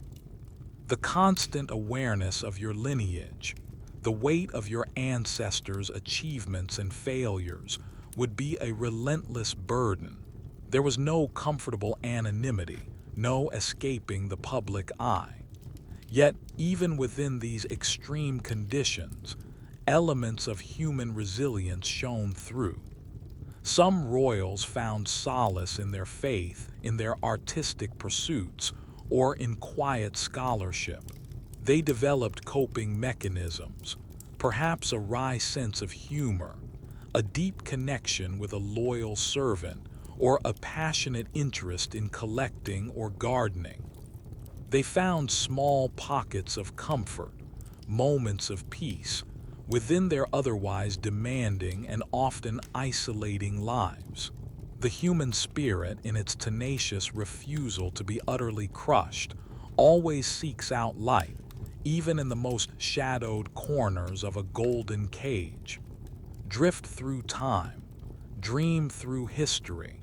You now stand at a pivotal, melancholic point in history, observing how the very strategy designed to solidify dynastic power, the relentless pursuit of pure bloodlines through inbreeding, ultimately became a contributing factor to the spectacular, often drawn out, collapse of some of Europe's most powerful empires. The air shifts subtly, perhaps carrying the faint scent of decay, the quiet echo of grandeur turning to dust. This wasn't a sudden, cataclysmic fall, but often a slow, insidious erosion, like water wearing away stone, weakened from within by the choices of generations. Imagine a grand oak tree, once mighty and sprawling, its roots deep, its branches reaching wide. Now picture that tree, not felled by a storm, but slowly, internally rotting from the core. Its branches, once strong, become brittle, susceptible to breakage. Its leaves, once vibrant, grow sparse and pale. This is the metaphor for the once mighty dynasties that succumbed in part to the consequences of their own genetic policies. The pure blood they so desperately sought to maintain eventually became so diluted, so riddled with recessive genetic conditions, that it undermined the very health and viability of their ruling line. The most obvious and direct impact was the lack of viable heirs. As we've observed, high rates of infant mortality and chronic illnesses plagued many of these inbred lines. A mainstream historical fact highlighting this is the succession crisis that repeatedly afflicted the Spanish Habsburgs. Time and again, their male heirs were sickly, died young, or were simply too frail to effectively rule, leading to immense political instability and the constant fear of the line dying out. You can almost hear the frantic whispers in the court, the desperate prayers in the chapels, as kings and queens tried in vain to produce a robust successor. The taste of anxiety would be ever present in their mouths, bitter and metallic. This constant struggle for a healthy heir wasn't just a private tragedy, it was a matter of state. Without a clear and strong successor, a vacuum of power emerged, inviting rival claims from other European powers. The succession question became a festering wound, a source of constant tension that often erupted into devastating wars. You can feel the chill of political uncertainty creeping through the palace, the subtle shift in loyalties as courtiers begin to calculate their allegiance to a potentially new regime. The sound of hushed conversations, filled with speculation and fear, would be a constant backdrop to life. Beyond the sheer lack of numbers, there was the issue of physical and mental debilitation. The infamous Habsburg jaw was merely the most visible sign. More debilitating were the hidden conditions, the various metabolic disorders, the immune deficiencies that made them susceptible to every passing illness, and the neurological or psychological issues that made effective governance challenging. While historians still debate the exact impact of these conditions on their rule, it's undeniable that a monarch suffering from chronic pain, extreme fatigue, or impaired cognitive function would be less effective than a healthy one. Imagine trying to conduct diplomacy, manage an empire, or lead an army when you are constantly battling illness or struggling with mental clarity. There were no modern accommodations for disabilities, no understanding of neurodiversity. You simply had to endure or be deemed unfit to rule. A quirky or shocking tidbit: some royal genealogists, obsessed with tracing pure lines, would, inadvertently, create visual representations of these inbred family trees that looked less like flourishing oaks and more like dense, tangled bushes, their branches looping back on themselves repeatedly. If you saw one, you might find it strangely unsettling, a visual prophecy of the genetic problems lurking within. It's almost comically ironic, their very efforts to demonstrate purity instead illustrating potential fragility. You might even find yourself chuckling at the sheer blindness to the obvious consequences. The air in the royal apartments during these periods of decline would be heavy with an unspoken sense of dread, the scent of expensive medicines mingling with the faint, sweet smell of decay from neglected corners. You might hear the distant, melancholy sound of church bells tolling for yet another departed royal child, a constant reminder of the thinning line. The food, though still plentiful, might lose its flavor in the face of such pervasive anxiety. There was no escape, no off switch to the immense pressure of their failing dynasty. Historians still argue whether inbreeding was the primary cause of dynastic collapse or simply a contributing factor among many others, such as economic mismanagement, military defeats, and political corruption. It's a complex historical question with no single answer.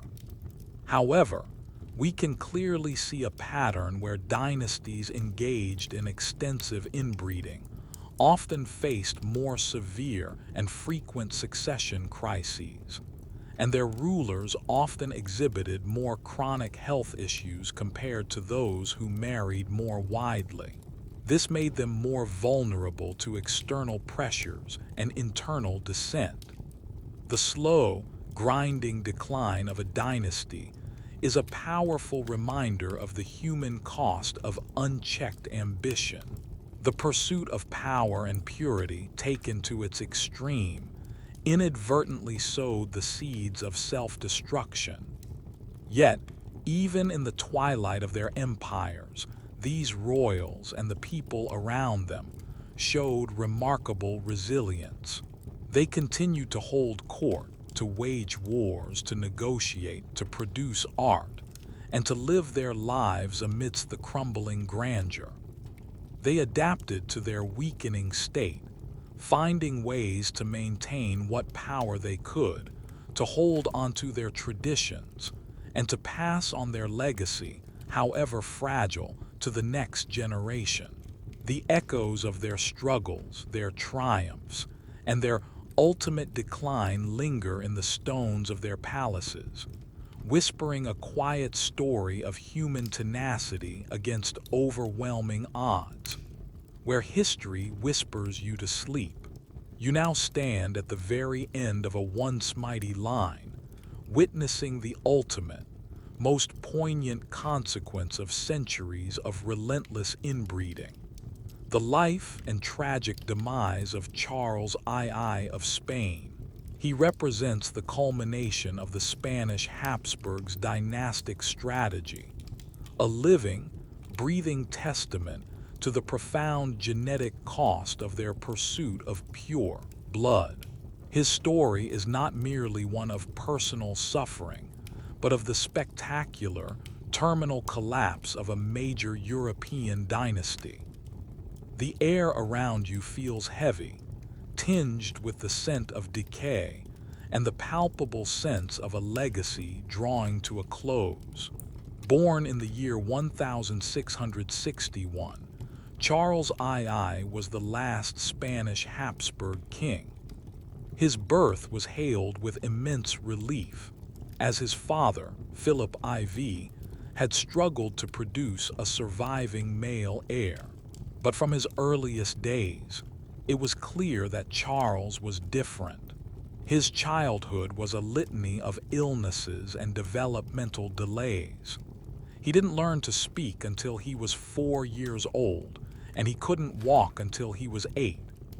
Imagine the pervasive anxiety in the court, the constant summoning of physicians, the desperate prayers. The scent of various herbal remedies and poultices would have filled his nursery, mingling with the sweet smell of his swaddling clothes. You might hear the quiet, worried whispers of his nurses, the anxious rustle of courtiers outside his chambers. His physical appearance, a living embodiment of the Habsburg jaw, was extreme. His jaw was so pronounced that his upper and lower teeth could not meet, making chewing and speaking incredibly difficult. His tongue was reportedly so large that he drooled constantly. He was often described as having a weak, pale complexion, and he suffered from frequent illnesses, fevers, and convulsions throughout his life. A mainstream historical fact is that recent genetic studies, based on detailed family trees, have calculated that Charles II had an inbreeding coefficient higher than that of a child born to incestuous parents. This means his parents, grandparents, and great-grandparents were so closely related that his genetic makeup was more akin to someone whose immediate parents were brother and sister. This stark scientific finding underscores the catastrophic level of inbreeding within his lineage. You might feel a profound sense of sadness, even pity, for this man, born into immense power but burdened by such an extraordinary physical and mental fragility. The court of Charles II, though still outwardly grand, was permeated by an atmosphere of anxiety and decline. The air would be thick with the scent of old tapestries, beeswax, and the persistent, faint odor of sickness. You might hear the muffled coughs of courtiers, the quiet murmur of prayers, and the constant, almost morbid, discussions about the king's health. The food, though still laid out in lavish spreads, would have been challenging for him to eat, requiring special preparation and immense patience. Imagine sitting at a royal banquet, observing the king struggle to consume his meal, the quiet clinking of silverware a constant reminder of his difficulties. His mental state is a subject of historical debate. While clearly intellectually impaired to some degree and suffering from what appears to be severe physical and developmental disabilities, attributing it solely to madness simplifies a complex reality. He was intelligent enough to understand his precarious position, to suffer from the weight of his responsibilities, and to engage in periods of lucidity. Yet, his chronic illnesses, developmental delays, and profound physical weaknesses undoubtedly impacted his ability to govern effectively. The pressure on him to produce an heir was immense, a burden he tragically failed to fulfill, despite 2 marriages. You might feel the intense, unspoken disappointment radiating from his court, the desperate longing for a robust child that never came. A quirky or shocking tidbit: Charles II was known to be deeply superstitious and obsessed with the idea that he was cursed or bewitched. This was a common belief in his era, particularly when facing inexplicable misfortune or chronic illness. He even underwent exorcisms and consulted with mystics and holy men, desperate to find a supernatural explanation for his physical ailments and his inability to produce an heir. You might find this a poignant illustration of his profound desperation and the era's lack of scientific understanding. A king resorting to ancient rituals in the face of insurmountable biological realities. His reign was plagued by political instability and endless machinations over the succession. With no heir, Europe's great powers began to circle, already dividing his vast empire amongst themselves while he was still alive. The sound of distant diplomatic quarrels, the rustle of treaties being drawn up, all focusing on his impending death, would be a constant, humiliating backdrop to his life.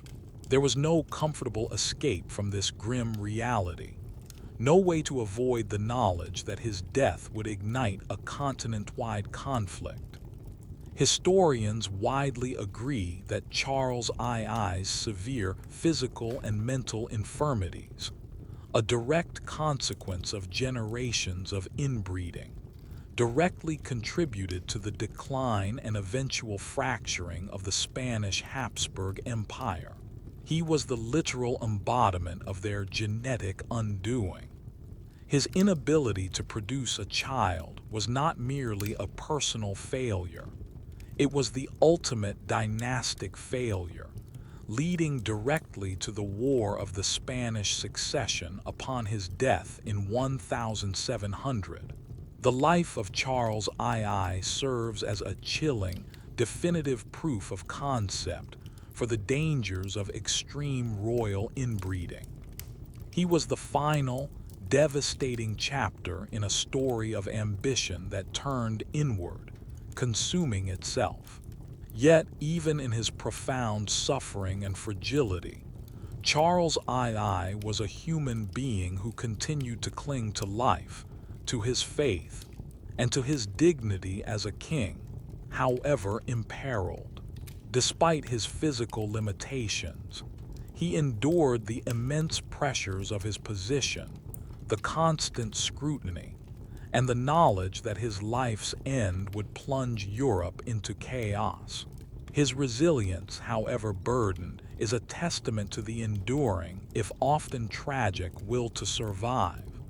Soft voices, sleepy stories, sweet dreams.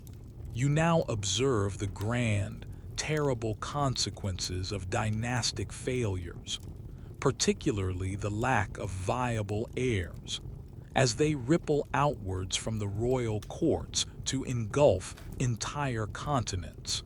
The death of Charles II of Spain, the last of the Spanish Habsburgs without an heir, was not merely the end of a family line. It was a detonation that ignited one of Europe's most devastating conflicts, the War of the Spanish Succession. Imagine the quiet, yet pervasive, anxiety that settled over Europe as Charles II's health declined. It was a continent holding its breath, waiting for the inevitable spark. The air itself might have felt charged with tension, thick with the scent of impending conflict. The very concept of a succession war highlights the incredible power vested in royal bloodlines and the profound fear of losing territories or influence to rival dynasties.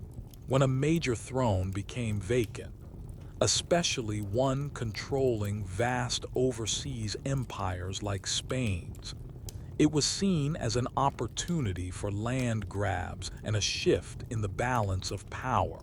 The principle of dynastic inheritance, which had been the bedrock of European monarchy for centuries, suddenly became its greatest vulnerability when a direct, healthy line faltered.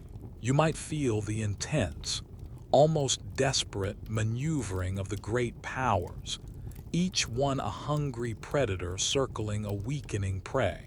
The War of the Spanish Succession, a mainstream historical fact, raged from 1701 to 1714. It pitted a powerful alliance, primarily composed of France and Bavaria, supporting the Bourbon claim, against a grand alliance of England, later Great Britain. The Holy Roman Empire, led by the Austrian Habsburgs, the Dutch Republic, Portugal, and Savoy, supporting the Austrian Habsburg claim. It was a truly global conflict, fought not only across the battlefields of Europe, from Flanders to Italy, from Spain to Germany, but also in the vast colonial territories of the Americas. Imagine the distant rumble of cannon fire echoing across the countryside, the shouts of soldiers, the pervasive smell of gunpowder and blood that would cling to the air for years. This war, ignited by a single, childless royal, dramatically reshaped the map of Europe. It led to the installation of a Bourbon on the Spanish throne, Philip V, Louis XIV's grandson, but with strict conditions to prevent the union of the French and Spanish crowns. Spain lost its Italian territories and the Spanish Netherlands, which passed to the Austrian Habsburgs. Great Britain gained strategic territories like Gibraltar and Minorca, securing vital naval bases, and significantly expanded its colonial influence. You can visualize the lines on a map shifting, borders redrawing, all because a fragile king, a product of generations of inbreeding, could not produce a child.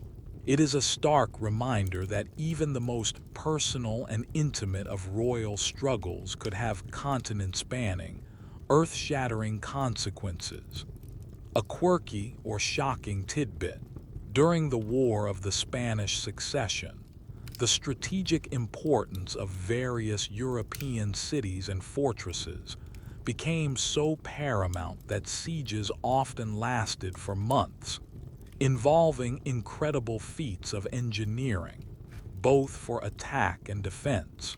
Soldiers would dig complex trench networks that stretched for miles, living underground for weeks at a time, enduring unimaginable conditions. You might find it astonishing, the sheer human effort expended over single fortified locations, all for the sake of royal claims. The air in these siege camps would be thick with the smell of unwashed bodies, stale food, and the constant, acrid scent of gunpowder. The human cost of these succession wars was immense. Millions of lives were lost, not just soldiers on the battlefield, but countless civilians caught in the path of marching armies, ravaged by disease, famine, and displacement. Economies were shattered, cities were besieged and destroyed, and entire regions were laid waste.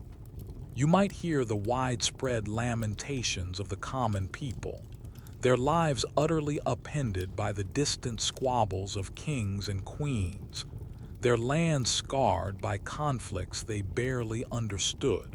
There was no welfare system, no widespread humanitarian aid, no escape from the brutal realities of war.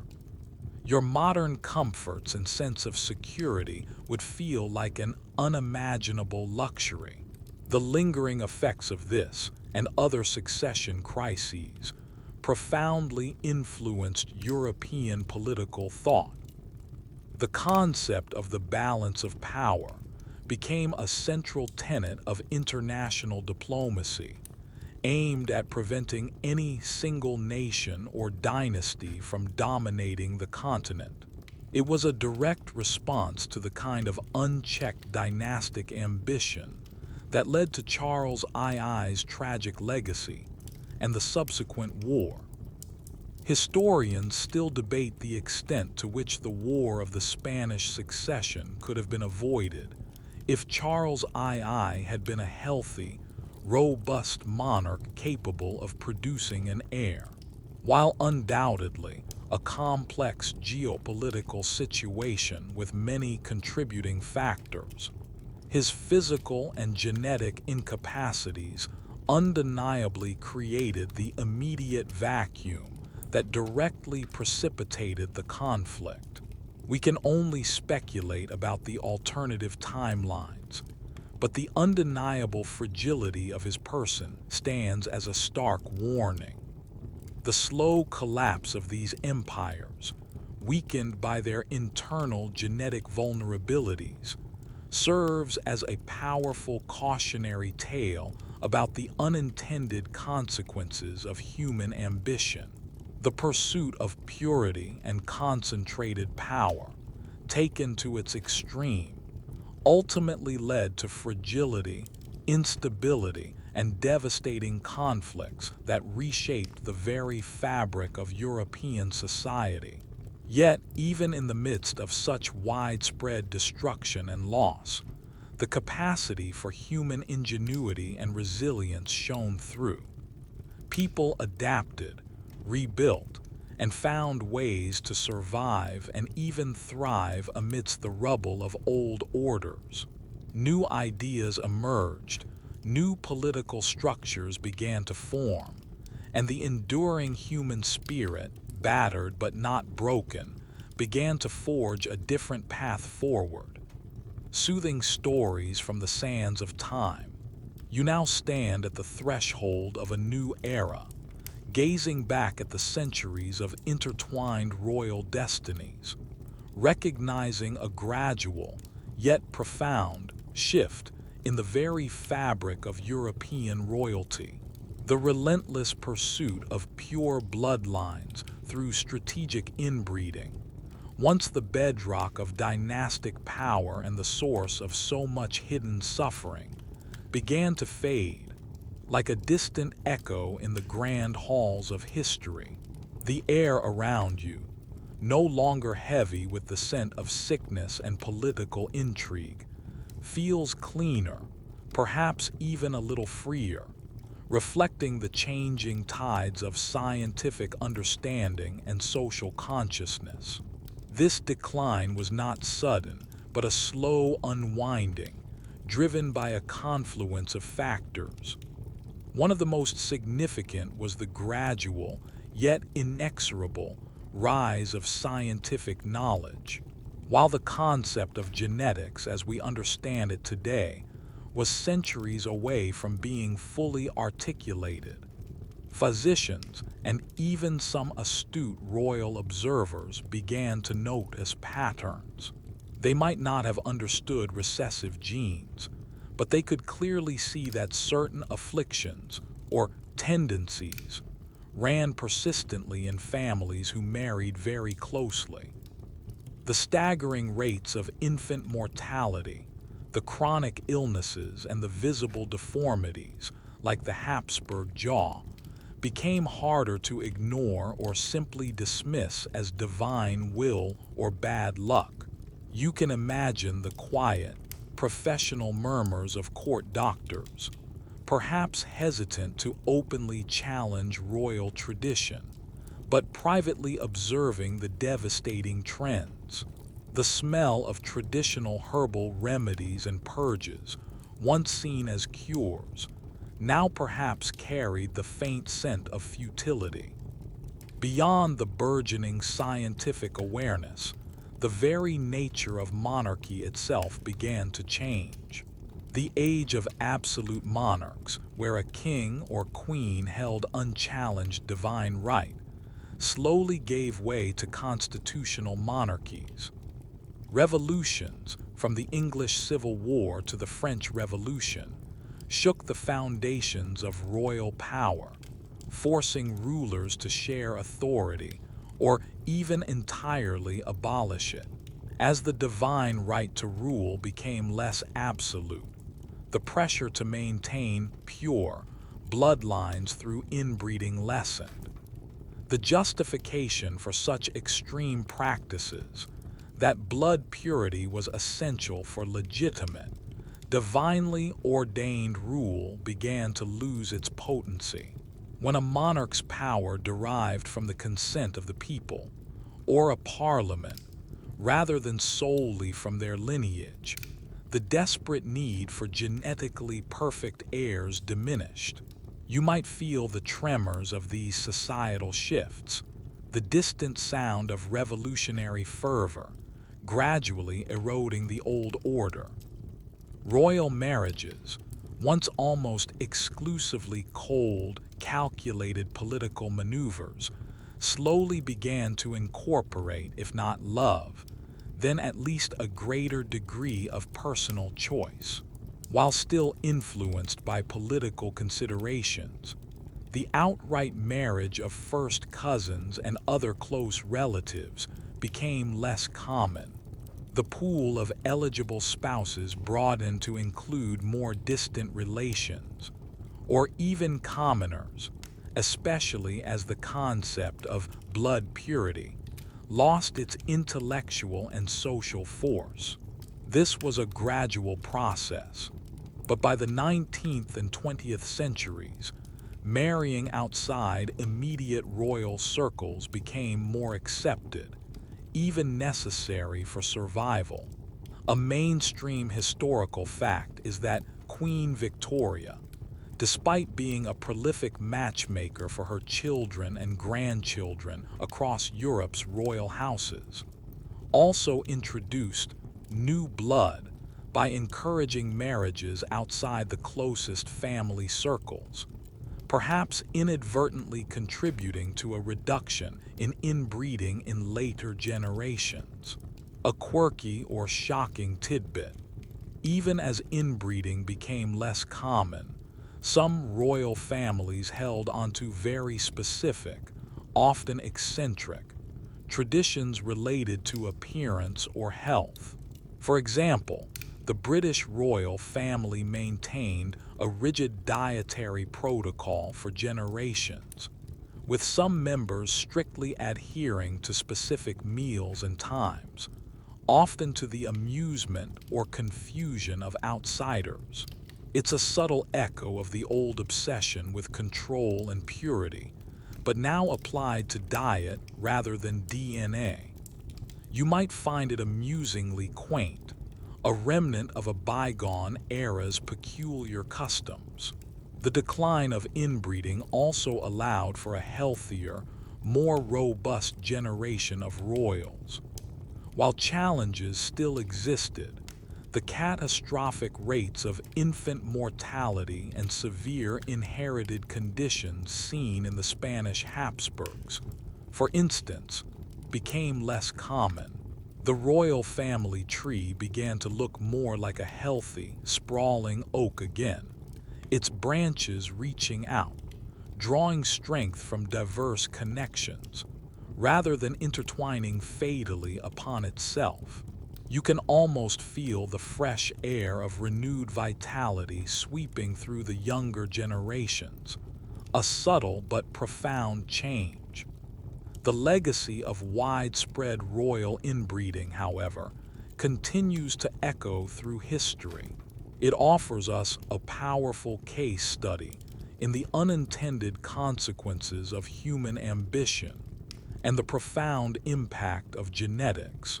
We see it in the historical accounts of suffering, in the physical features captured in portraits, and in the enduring historical debates about royal madness and fragile heirs. It reminds us that even those at the apex of power were subject to the same biological laws as everyone else, and that their attempts to defy these laws often came at immense personal and dynastic cost. The air in modern palaces might still carry the scent of tradition, but it is also infused with the clean, fresh air of contemporary life, of a world that understands genetics, medicine, and human rights in a way their ancestors could never have imagined. There are still pressures, of course, but the fundamental, crushing burden of producing a pure heir through closely related marriages has largely lifted. The comfort of modern medicine, the privacy of personal life, and the freedom to choose a partner for love rather than pure political gain are privileges that even the most powerful monarchs of old could only dream of. Historians still dissect the complex interplay of power, politics, and biology that shaped these dynasties. Was it simply a matter of bad luck, or were the seeds of their destruction sown by their own design? The consensus leans towards the latter, but the nuanced arguments continue. We can only speculate about the true nature of their suffering, but the visible and documented consequences remain a powerful lesson. Ultimately, the story of what inbreeding did to Europe's royal daughters and their families is a testament to human ingenuity and resilience, even when those traits were applied to a system that ultimately proved self-destructive. It shows us how deeply ingrained the pursuit of power can be, and how far individuals will go to secure it. But it also shows us how adaptation, the slow march of progress, and the enduring human spirit eventually find a way to correct even the most deeply flawed systems. This is the quiet power of history, whispering its lessons through the ages, inviting you to listen, to learn, and then perhaps to dream. Because every night deserves a lullaby. Now, as the final echoes of royal ambition and genetic fate begin to fade, let your mind gently drift away from the grand palaces and the intricate family trees. Imagine yourself in a quiet, peaceful space, far removed from the pressures of crowns and succession. The weighty silks and brocades of courtly life give way to the softest, most comfortable fabrics, enveloping you in warmth and ease. The faint scent of ancient stones and anxious whispers dissolves, replaced by the calming aroma of lavender or a gentle night breeze.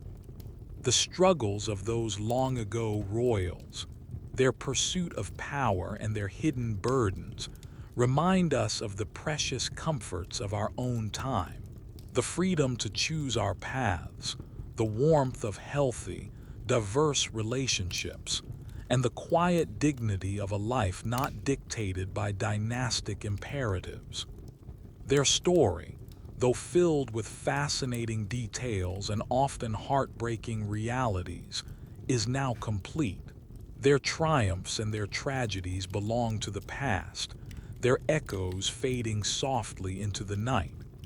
Allow any lingering thoughts of their complicated lives to melt away. The sounds of history, the rustle of old documents, the distant clang of medieval life, now soften into a gentle hum, a comforting lullaby. Your eyelids grow heavy, your breath deepens, and your body relaxes into the profound stillness of the present moment. There is nothing left to do, nowhere else to be. Just rest.